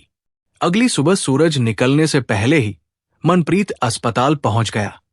उसने देखा कि हरनाम सिंह अभी सो रहे थे और सुरिंदर कौर उनके पास बैठकर धीरे धीरे सुमिरन कर रही थी। मनप्रीत ने मां से कहा कि मां, आप घर जाकर थोड़ा आराम कर लो, मैं बापू के पास हूं। सुरिंदर ने बेटे के चेहरे को ध्यान से देखा और पूछा कि बेटा, रात को सोया था या नहीं? मनप्रीत ने मुस्कुराने की कोशिश करते हुए कहा कि हां मां, थोड़ी देर सो गया था। मां समझ गई कि बेटा झूठ बोल रहा है, लेकिन उन्होंने ज्यादा सवाल नहीं किया। उन्होंने सिर्फ इतना कहा कि बेटा, चाहे कितनी भी परेशानी हो, अपने मन को बाबा जी के चरणों में रखकर चलना। जब रास्ता दिखाई न दे तो घबराना नहीं, क्योंकि मालिक को रास्ता दिखाई देता है। मनप्रीत ने मां के पैर छुए और कहा कि मां, आप चिंता मत करो। कुछ देर बाद हरनाम सिंह की आंख खुली। उन्होंने बेटे को पास बैठे देखा तो बोले कि तू सुबह सुबह यहां कैसे आ गया? मनप्रीत ने कहा कि बापू, मैं तो यही था। हरनाम ने बेटे का हाथ पकड़कर पूछा कि कोई परेशानी तो नहीं है? मनप्रीत ने तुरंत कहा कि नहीं बापू, सब ठीक है। हरनाम ने उसकी आंखों में देखा और बोले कि बेटा, मुझसे झूठ मत बोल, तेरे चेहरे से पता चल रहा है कि तू किसी चिंता में है। मनप्रीत कुछ क्षण चुप रहा और फिर बोला कि बापू, बस जमीन के मामले की चिंता है। हरनाम ने कहा कि उस चिंता को अपने सिर पर मत रख। अगर जमीन हमारे हक की होगी तो मिलेगी, और अगर नहीं होगी तो मालिक कोई दूसरा रास्ता देगा। मनप्रीत ने पिता की बात सुनी, लेकिन उसने फोन वाली बात फिर भी नहीं बताई। उसे लगा कि जब तक वो खुद उस आदमी से मिलकर पूरी बात नहीं जान लेता, तब तक पिता को चिंता देना सही नहीं होगा। दोपहर होने से पहले मनप्रीत अस्पताल से निकला और पुराने बस अड्डे की तरफ चल पड़ा। रास्ते भर वो बाबा जी का नाम लेता रहा। उसके मन में कई तरह के विचार चल रहे थे। कहीं ये आदमी वही तो नहीं जिसने जमीन के कागजों में गड़बड़ी की थी? कहीं कोई उसे बहला फुसलाकर गलत दस्तावेज पर हस्ताक्षर तो नहीं करवाना चाहता। कहीं ये सब उसके परिवार की कमजोरी का फायदा उठाने की कोशिश तो नहीं। लेकिन दूसरी तरफ उसके मन में उम्मीद भी थी कि शायद मालिक ने उसकी पुकार सुन ली है और ये आदमी उसी का भेजा हुआ माध्यम हो। पुराना बस अड्डा बहुत ज्यादा भीड़ वाला नहीं था। एक तरफ चाय की छोटी सी दुकान थी, दूसरी तरफ कुछ पुराने पेड़ थे और पीछे की तरफ खाली मैदान था। मनप्रीत वहां पहुंचकर कुछ देर खड़ा रहा। उसने फोन निकाला और उस आदमी को कॉल करने ही वाला था कि पीछे से आवाज आई, मनप्रीत। वो तुरंत पलटा। सामने करीब 50 साल का एक आदमी खड़ा था। चेहरे पर चिंता थी और हाथ में एक पुराना भूरा बैग था। उसने कहा कि मेरा नाम सुरेश है, मैंने ही कल तुम्हें फोन किया था।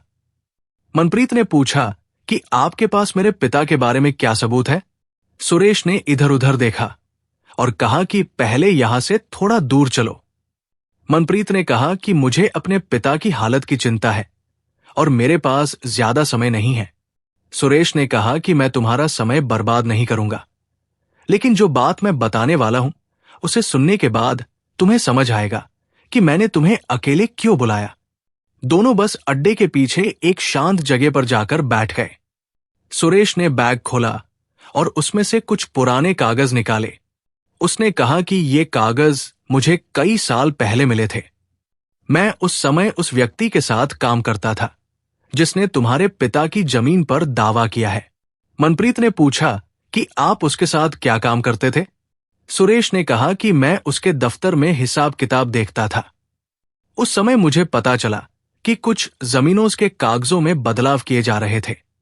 मैंने विरोध किया तो मुझे नौकरी से निकाल दिया गया, लेकिन उससे पहले मैंने कुछ दस्तावेजों की प्रतियां अपने पास रख ली थी।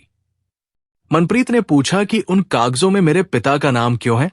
सुरेश ने कहा कि क्योंकि तुम्हारे पिता की जमीन उन जमीनों में से एक थी जिसे वो आदमी किसी तरह अपने नाम करवाना चाहता था।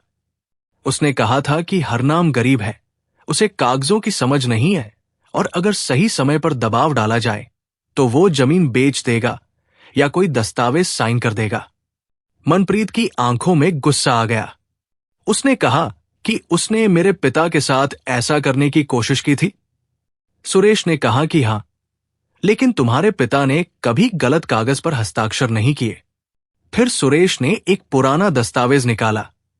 उसने कहा कि ये उस समय की एक कॉपी है जब उस आदमी ने एक नकली समझौता तैयार कराया था।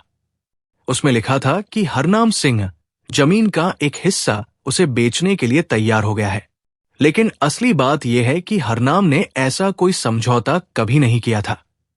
सुरेश ने कहा कि उसने ये कागज सिर्फ इसलिए तैयार कराया था ताकि बाद में अदालत में यह दिखाया जा सके कि हरनाम ने जमीन बेचने की सहमति दी थी।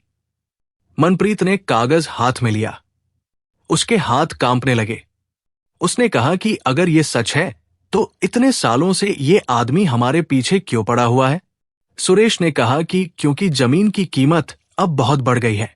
वो आदमी जानता है कि अगर ये जमीन उसके हाथ लग गई तो उसे बहुत बड़ा फायदा होगा, लेकिन अब उसके लिए सबसे बड़ी परेशानी यह है कि तुम्हारे पिता के पास असली दस्तावेज है और बलदेव ने उन दस्तावेजों को सुरक्षित रखा था।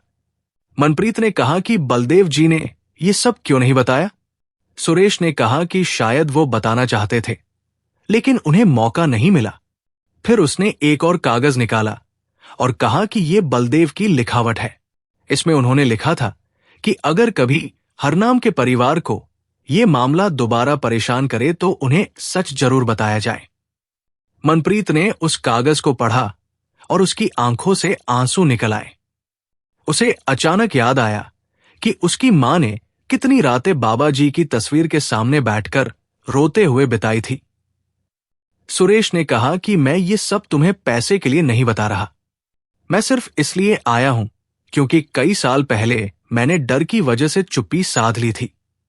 उस समय मैं गरीब था, नौकरी चली जाने का डर था और मेरे अपने बच्चे थे, लेकिन अब उम्र हो गई है और मुझे लगता है कि अगर सच जानते हुए भी चुप रहा तो ये मेरे लिए भी गलत होगा।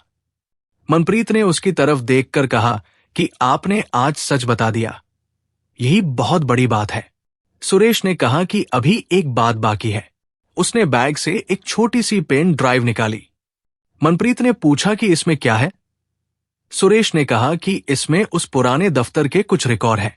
उस समय मैं कंप्यूटर का हिसाब देखता था और मैंने कुछ जरूरी फाइलें सुरक्षित कर ली थी। उनमें उस आदमी और उसके साथियों के बीच हुई बातचीत और जमीन के दस्तावेजों की स्कैन कॉपियां हैं। मनप्रीत ने कहा कि अगर ये सबूत अदालत में काम आ गया तो हमारा मामला मजबूत हो सकता है। सुरेश ने कहा कि हां, लेकिन इसे किसी भरोसेमंद वकील को ही देना। इसे किसी अनजान व्यक्ति के हाथ मत लगाना। मनप्रीत ने पेन ड्राइव अपने हाथ में ली और बाबा जी का नाम लिया। उसने कहा कि मुझे समझ नहीं आ रहा कि आपका धन्यवाद कैसे करूं। सुरेश ने कहा कि धन्यवाद मुझे मत देना। शायद किसी की दुआ ने मुझे आज तुम्हारे सामने ला खड़ा किया है। मनप्रीत ने पूछा कि किसकी दुआ? सुरेश कुछ क्षण चुप रहा और बोला कि ये मैं नहीं जानता, लेकिन तुम्हारी बातों से मुझे लग रहा है कि तुम्हारे घर में कोई ऐसा इंसान जरूर है जो बहुत विश्वास से मालिक को याद करता है। मनप्रीत ने कहा कि मेरी मां। सुरेश ने कहा कि फिर शायद तुम्हारी मां की प्रार्थना तुम्हारे घर तक रास्ता बनाकर पहुंच रही है। मनप्रीत की आंखें भर आई। वो वापस अस्पताल की तरफ चल पड़ा। रास्ते में उसने कई बार जेब में रखी पेन ड्राइव को हाथ लगाकर देखा। उसे डर था कि कहीं ये खो न जाए।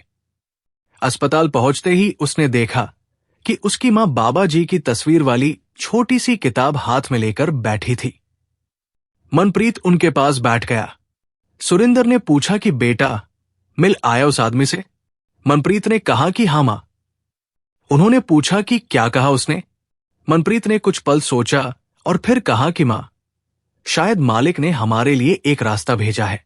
रिंदर ने तुरंत बाबा जी की तस्वीर की ओर देखा। उन्होंने कहा, राधा स्वामी जी। मनप्रीत ने मां को सारी बात बताई, लेकिन पेन ड्राइव वाली बात धीरे से कही। सुरिंदर ने कहा कि बेटा, अगर इसमें किसी का हक नहीं मारा जा रहा और सच सामने आ रहा है तो डरने की जरूरत नहीं, लेकिन ध्यान रखना कि रास्ता चाहे कितना भी मुश्किल हो, किसी के साथ अन्याय मत करना। मनप्रीत ने कहा कि मां, मैं यही करूंगा। हरनाम उस समय जाग रहे थे। उन्होंने बेटे को पास बुलाया। मनप्रीत उनके पास बैठ गया। हरनाम ने पूछा कि क्या बात है? मनप्रीत ने कहा कि बापू, हमें जमीन के मामले में एक जरूरी सबूत मिला है। हरनाम ने कहा कि कैसा सबूत? मनप्रीत ने उन्हें पूरी बात बताई। हरनाम कुछ देर चुप रहे। फिर उन्होंने कहा कि मैंने कभी नहीं सोचा था कि इतने साल बाद वो बात फिर सामने आएगी। मनप्रीत ने पूछा कि बापू, आपको पहले से पता था कि वो आदमी गलत काम कर रहा था? हरनाम ने कहा कि मुझे शक था, लेकिन मेरे पास प्रमाण नहीं था। मैंने सोचा था कि अगर सच मेरे साथ है तो एक दिन वो सामने जरूर आएगा। सुरिंदर ने कहा कि मालिक ने शायद आज वो दिन दिखा दिया। हरनाम ने अपनी आंखें बंद कर ली। उन्होंने कहा, मैंने जिंदगी में बहुत कुछ खोया है, लेकिन एक चीज कभी नहीं खोई, वो है मालिक पर भरोसा। उस रात हरनाम की तबीयत थोड़ी बेहतर थी। मनप्रीत अस्पताल की कुर्सी पर बैठा था। सुरिंदर उनके पास सुमिरन कर रही थी। कुछ देर बाद हरनाम ने बेटे को बुलाकर कहा, मनप्रीत, अगर जमीन वापस मिल जाए तो सबसे पहले क्या करेगा? मनप्रीत ने कहा, सबसे पहले आपका इलाज करवाऊंगा, फिर मां के लिए घर की मरम्मत करवाऊंगा। हरनाम मुस्कुराए। उन्होंने कहा, और अपने लिए? मनप्रीत ने कहा, मेरे लिए इतना काफी है कि आप दोनों मेरे साथ रहो। हरनाम की आंखों में आंसू आ गए। उन्होंने बेटे का हाथ पकड़कर कहा, तूने आज मुझे बता दिया कि मैंने तुझे कुछ तो सही सिखाया है। लेकिन संगत जी, अगले ही दिन उस परिवार के सामने एक ऐसी बात आने वाली थी जिसने उनकी खुशी को फिर चिंता में बदल दिया। जब वकील ने पेन ड्राइव में मौजूद रिकॉर्ड देखे तो उन्होंने कहा कि सबूत बहुत महत्वपूर्ण है, लेकिन इसके साथ एक और दस्तावेज जरूरी होगा। वो दस्तावेज अगर मिल गया तो जमीन के मामले में तस्वीर पूरी तरह बदल सकती थी। समस्या ये थी कि वो दस्तावेज कहाँ है ये किसी को पता नहीं था। मनप्रीत ने पूछा कि वो दस्तावेज क्या है। वकील ने कहा कि ये एक पुराना मूल भुगतान प्रमाण है, जिसमें साफ लिखा है कि जमीन खरीदने के लिए जिस व्यक्ति ने दावा किया था, उसने हरनाम को कोई पैसा नहीं दिया था। अगर वो दस्तावेज मिल जाए तो नकली समझौते का दावा लगभग खत्म हो जाएगा। मनप्रीत ने पूछा कि वो दस्तावेज किसके पास था। वकील ने कहा कि रिकॉर्ड के अनुसार वो दस्तावेज बलदेव के पास होना चाहिए था। मनप्रीत ने तुरंत बलदेव के बेटे को फोन किया। उसने पूछा कि क्या आपके पिता की पुरानी अलमारी में कोई और कागज बचा है। बलदेव के बेटे ने कहा कि मैंने लगभग सब कुछ आपको दे दिया है, लेकिन एक पुरानी लोहे की पेटी है जिसे मैंने कभी नहीं खोला। मेरे पिता ने हमेशा कहा था कि उसे उनके मरने के बाद ही खोलना। मनप्रीत ने पूछा कि वो पेटी कहाँ है। उसने कहा कि मेरे घर के पुराने कमरे में। मनप्रीत ने कहा कि क्या मैं उसे देख सकता हूं। बलदेव के बेटे ने कहा कि हां, लेकिन मैं खुद भी नहीं जानता कि उसके अंदर क्या है। अगले दिन मनप्रीत और जगदीश वहां पहुंचे। पुराना कमरा खोला गया। एक कोने में जंग लगी लोहे की पेटी पड़ी थी। बलदेव के बेटे ने उसे बाहर निकाला। ताला बहुत पुराना था। कुछ कोशिश के बाद ताला खुल गया। पेटी के अंदर पुराने कपड़े, कुछ तस्वीरें, एक डायरी और कई कागज रखे थे। मनप्रीत एक एक कागज देखने लगा। फिर अचानक उसकी नजर एक पुराने लिफाफे पर पड़ी। लिफाफे पर साफ लिखा था हरनाम सिन्हा के नाम। मनप्रीत ने वो लिफाफा हाथ में उठा लिया। उसकी धड़कन तेज हो गई। जगदीश ने कहा, खोलो बेटा, शायद यही वो कागज है जिसे हम इतने समय से ढूंढ रहे हैं। मनप्रीत ने बाबा जी का नाम लिया और धीरे धीरे लिफाफा खोलने लगा। लेकिन जैसे ही उसने अंदर का पहला कागज बाहर निकाला, उसके चेहरे पर ऐसा भाव आया जिसे देखकर वहां खड़े सभी लोग चुप हो गए, क्योंकि उस कागज पर सिर्फ जमीन का हिसाब नहीं था। उस पर एक ऐसी बात लिखी थी जो सीधे हरनाम सिन्हा के परिवार के पुराने रिश्ते से जुड़ी हुई थी। गुरु प्यारी साध संगत जी, राधा स्वामी जी, पिछली कड़ी में आपने सुना कि मनप्रीत को बलदेव की पुरानी लोहे की पेटी से एक ऐसा लिफाफा मिला था जिस पर साफ साफ हरनाम सिन्हा का नाम लिखा हुआ था। सबकी नजर उसी लिफाफे पर टिक गई थी, क्योंकि वकील ने बताया था कि जमीन के पुराने मामले को पूरी तरह साबित करने के लिए एक ऐसे दस्तावेज की जरूरत है जो ये साफ कर सके कि हरनाम सिंह ने वो जमीन कभी किसी को बेचने की सहमति नहीं दी थी। मनप्रीत ने कांपते हाथों से लिफाफा खोला और अंदर से एक पुराना कागज बाहर निकाला। कागज पर बलदेव की लिखावट में कुछ बातें दर्ज थी। मनप्रीत धीरे धीरे पढ़ने लगा और जैसे जैसे वो आगे बढ़ता गया, उसके चेहरे का रंग बदलता गया। उस कागज में लिखा था कि कई साल पहले जब हरनाम पर आर्थिक संकट आया था, तब जिस आदमी ने उसे जमीन बेचने के लिए बार बार मजबूर किया था, उसने बलदेव के सामने ये स्वीकार किया था कि उसका असली मकसद जमीन खरीदना नहीं, बल्कि उसे आगे बहुत ऊंची कीमत पर बेचकर बड़ा फायदा कमाना था। लेकिन सबसे महत्वपूर्ण बात यह थी कि बलदेव ने उस बातचीत के समय एक भुगतान की रसीद भी अपने पास रख ली थी, क्योंकि उस आदमी ने दावा किया था कि उसने हरनाम को जमीन की कुछ रकम दी थी, जबकि असल में हरनाम को 1 रुपया भी नहीं दिया गया था। मनप्रीत ने कागज नीचे किया और कुछ क्षण तक कुछ बोल ही नहीं पाया। उसने बलदेव के बेटे की तरफ देखा और कहा कि अगर ये रसीद सच में पेटी में है तो हमारे पास वो सबूत है जिसकी हमें जरूरत थी। बलदेव के बेटे ने तुरंत पेटी के बाकी कागज देखने शुरू किए। कुछ पुराने कागज, बैंक की रसीदें, दवाइयों के बिल और कई पुराने पत्रों के बीच उन्हें एक छोटा सा लिफाफा मिला। उस पर बलदेव ने लिखा था कि इसे केवल हरनाम सिन्हा को देना। मनप्रीत ने लिफाफा खोला तो अंदर एक पुरानी रसीद थी। रसीद पर तारीख वही थी जिस दिन विरोधी पक्ष दावा करता था कि उसने हरनाम को जमीन की रकम दी थी, लेकिन रसीद पर कोई भुगतान प्राप्त होने का हस्ताक्षर नहीं था। इसके अलावा उसी तारीख के बलदेव के रिकॉर्ड में साफ लिखा था कि हरनाम उस दिन उसके साथ शहर में था और जमीन बेचने की कोई बात नहीं हुई थी। संगत जी, मनप्रीत ने जब ये सब देखा तो उसकी आंखों में आंसू आ गए। उसने बाबा जी का नाम लिया और कहा कि मालिक, आपने इतने साल पुराने कागज को भी संभाल कर रखा और आज सही समय पर हमारे हाथ तक पहुंचा दिया।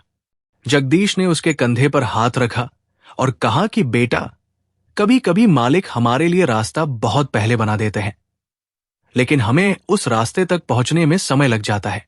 मनप्रीत ने कहा कि मुझे अब समझ आ रहा है कि मां की प्रार्थना का जवाब किस तरह आया है। कुछ दिन पहले हमारे पास दवा के पैसे नहीं थे और आज हमारे सामने हमारे परिवार की जमीन बचाने का सबूत है। लेकिन जगदीश ने कहा कि अभी सब कुछ खत्म नहीं हुआ है। ये कागज वकील को देना जरूरी है और उसके बाद ही पता चलेगा कि अदालत में इसका क्या असर होगा। अगली सुबह मनप्रीत, जगदीश और बलदेव का बेटा सभी दस्तावेज लेकर वकील के पास पहुंचे।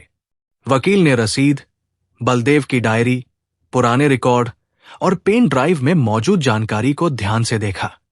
उन्होंने एक एक कागज की जांच की और काफी देर तक कुछ नहीं कहा। फिर उन्होंने मनप्रीत की तरफ देखकर कहा कि अब मामला पहले से बहुत मजबूत है। ये रसीद साबित कर सकती है कि जिस भुगतान का दावा विरोधी पक्ष कर रहा था वो वास्तव में हुआ ही नहीं था। इसके अलावा बलदेव की डायरी और पुराने रिकॉर्ड ये दिखाते हैं कि मूल दस्तावेज कई साल से सुरक्षित थे। वकील ने कहा कि अब हमें सिर्फ सही तरीके से इन्हें अदालत के सामने रखना है। मनप्रीत ने पूछा कि क्या जमीन वापस मिल सकती है। वकील ने कहा कि अगर जांच में सारे दस्तावेज सही साबित होते हैं तो हरनाम सिन्हा का पक्ष बहुत मजबूत है। लेकिन मैं तुम्हें एक सलाह दूंगा, इस मामले को जीतने के बाद भी किसी से बदला लेने की कोशिश मत करना। मनप्रीत ने कहा कि हमारा मकसद बदला लेना नहीं है, हमें सिर्फ अपना हक चाहिए। वकील ने मुस्कुराकर कहा कि यही बात तुम्हारे परिवार को बाकी लोगों से अलग करती है। कुछ दिनों बाद सुनवाई का दिन आया। हरनाम सिंह की तबीयत अभी भी पूरी तरह ठीक नहीं थी, लेकिन उन्होंने कहा कि वो खुद वहां जाना चाहते हैं। मनप्रीत ने उन्हें सहारा देकर गाड़ी में बैठाया। सुरिंदर कौर भी उनके साथ थी। रास्ते भर वो बाबा जी का नाम लेती रहीं। हरनाम शांत बैठे थे। उन्होंने अपने बेटे से कहा कि मनप्रीत, आज जो भी फैसला आए हमें मालिक का शुक्र करना है। अगर जमीन मिलती है तो भी और अगर नहीं मिलती तो भी। मनप्रीत ने पिता का हाथ पकड़कर कहा कि बापू, आपने मुझे सिखाया है कि इंसान को अपने कर्म करने हैं, बाकी मालिक पर छोड़ देना है। अदालत में दोनों पक्ष मौजूद थे।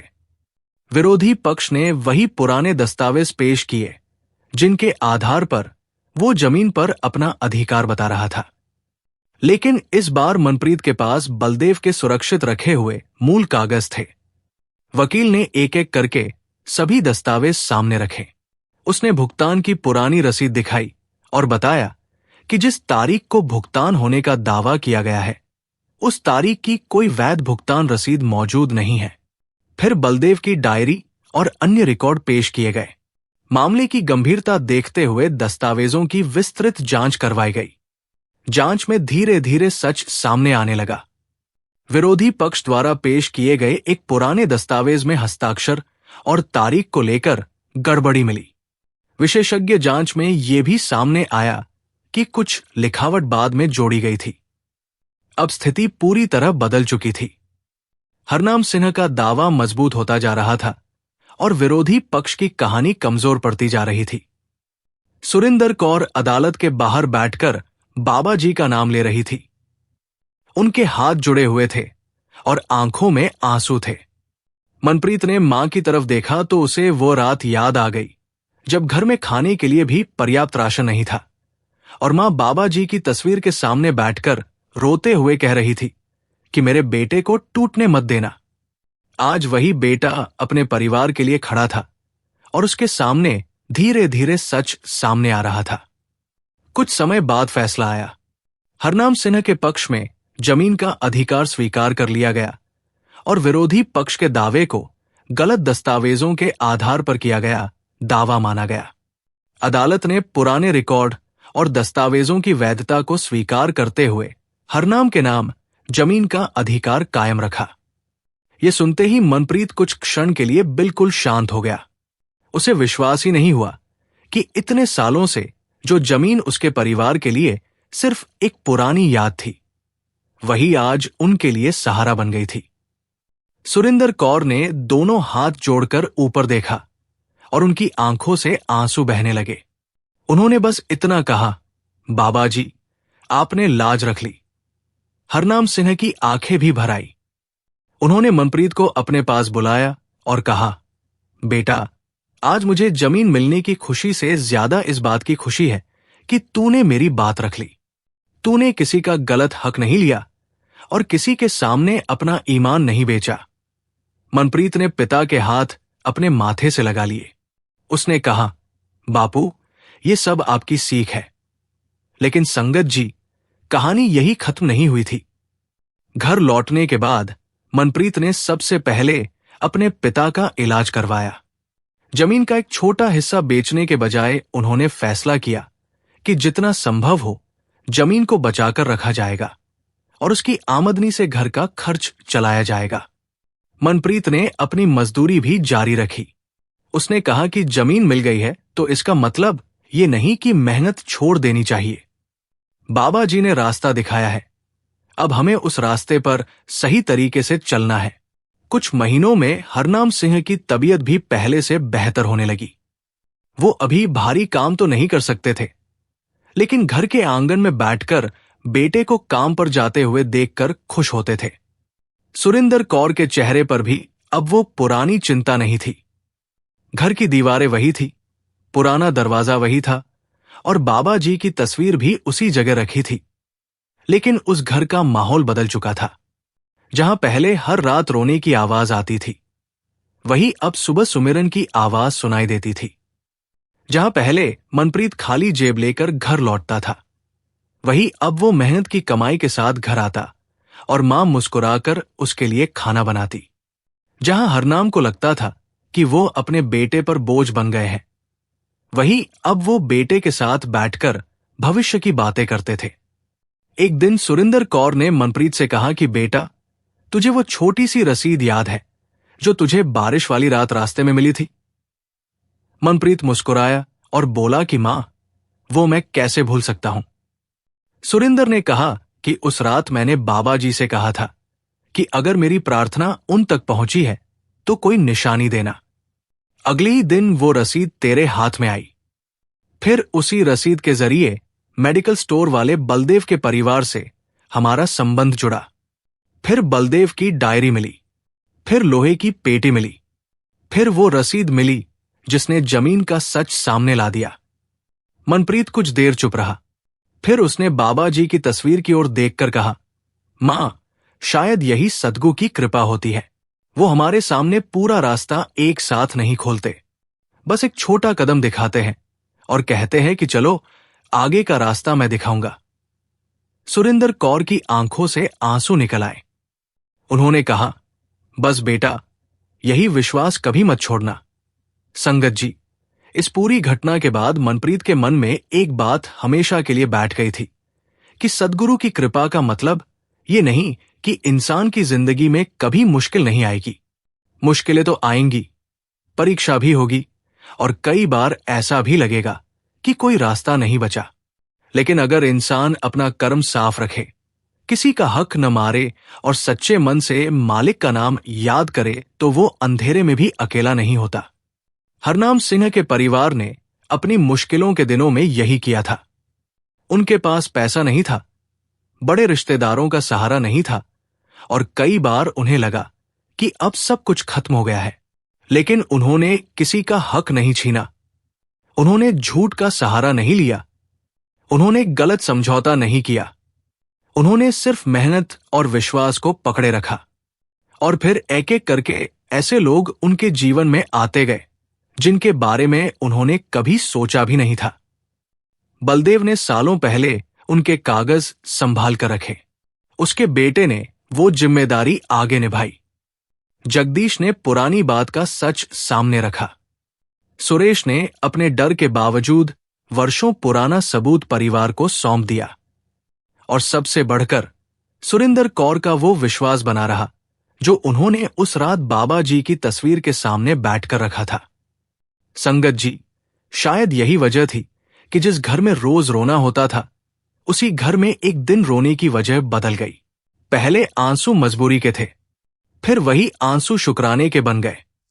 पहले मां बाबा जी से कहती थी कि मेरे घर का दुख दूर कर दो। अब वही मां बाबा जी के सामने बैठकर कहती थी कि मालिक, आपने दुख के समय मेरा हाथ छोड़ा नहीं, इसके लिए आपका लाख लाख शुक्र है। एक शाम पूरा परिवार आंगन में बैठा था। हरनाम चारपाई पर थे, सुरिंदर उनके पास बैठी थी और मनप्रीत सामने जमीन के कागज संभाल रहा था। कुछ देर बाद मनप्रीत ने सारे कागज उठाकर बाबा जी की तस्वीर के सामने रख दिए। उसने हाथ जोड़कर कहा, मालिक, ये सब आपका दिया हुआ है। अगर हमने इसे अपनी कमाई समझ लिया तो हमसे बड़ी भूल कोई नहीं होगी। हमें इतना विवेक देना कि इस जमीन और इस सुख का इस्तेमाल किसी गलत काम में न हो। हरनाम ने बेटे की बात सुनी और मुस्कुराते हुए कहा, यही असली कमाई है बेटा। सुरिंदर ने कहा, और याद रखना, जिस घर में दुख के समय नाम नहीं छूटा, वहां खुशी आने पर भी नाम नहीं छूटना चाहिए। मनप्रीत ने सिर झुका दिया। उस दिन से उस परिवार ने एक छोटा सा नियम बना लिया। हर महीने अपनी आमदनी में से कुछ हिस्सा किसी जरूरतमंद की मदद के लिए अलग रखा जाएगा। मनप्रीत ने कहा कि जब हम खुद मुश्किल में थे, तब लोगों ने हमारी मदद की। अब अगर मालिक ने हमें थोड़ा संभाल दिया है, तो हमें भी किसी दूसरे के लिए सहारा बनना चाहिए। संगत जी, यही इस साखी की सबसे बड़ी सीख है। सद्गुरु की मेहर कभी सिर्फ हमारे घर तक सीमित नहीं रहती। अगर वो हमें मुश्किल से बाहर निकालते हैं, तो शायद इसलिए भी कि हम किसी और के अंधेरे में रोशनी बन सके। हरनाम के परिवार ने भी यही समझा कि उन्हें जो मिला है वो सिर्फ उनके लिए नहीं है। उनकी कहानी किसी दूसरे दुखी इंसान को यह विश्वास दिला सकती है कि आज चाहे हालात कितने भी कठिन क्यों न हो, कल का रास्ता बंद नहीं हुआ है। इसलिए साध संगत जी, अगर आज आपके घर में भी कोई परेशानी है, अगर कोई बीमारी चल रही है, अगर आर्थिक संकट है, अगर रिश्तों में तनाव है, या आपको लगता है कि आपकी मेहनत का फल नहीं मिल रहा, तो निराश होकर अपना सही रास्ता मत छोड़िए। अपने कर्म साफ रखिए, किसी का हक मत मारिए, मेहनत करते रहिए और सच्चे मन से मालिक को याद करते रहिए। हमें यह नहीं पता कि मदद किस रूप में आएगी, किस इंसान के हाथ से आएगी और किस छोटी सी घटना के पीछे सद्गुरु की मेहर छिपी होगी। कभी वो एक अनजान इंसान बनकर सामने आ सकती है, कभी एक छोटी सी निशानी बनकर, कभी किसी पुराने रिश्ते के जरिए, और कभी ऐसी चीज के रूप में जिसे हम शुरुआत में सिर्फ एक संयोग समझते हैं, लेकिन जब समय गुजरता है और पीछे मुड़कर देखते हैं, तब समझ आता है कि जिस रास्ते को हम संयोग कह रहे थे, शायद वही मालिक की कृपा का रास्ता था। हरनाम सिन्हा के घर में भी ऐसा ही हुआ था। जिस घर में हर रात किसी न किसी की आंखें नम होती थी, उसी घर में अब हर सुबह बाबा जी की तस्वीर के सामने शुक्राने के शब्द बोले जाते थे। और सुरिंदर कौर जब भी उस पुराने दिन को याद करती, उनकी आंखों से आंसू जरूर निकलते, लेकिन अब उन आंसुओं में दर्द नहीं था। वो सिर्फ इतना कहती, बाबा जी, उस रात मैंने आपसे अपने घर के लिए रास्ता मांगा था। आपने रास्ता तो दिया ही, साथ में हमें यह भी सिखा दिया कि भरोसा कभी व्यर्थ नहीं जाता। गुरु प्यारी साध संगत जी, राधा स्वामी जी।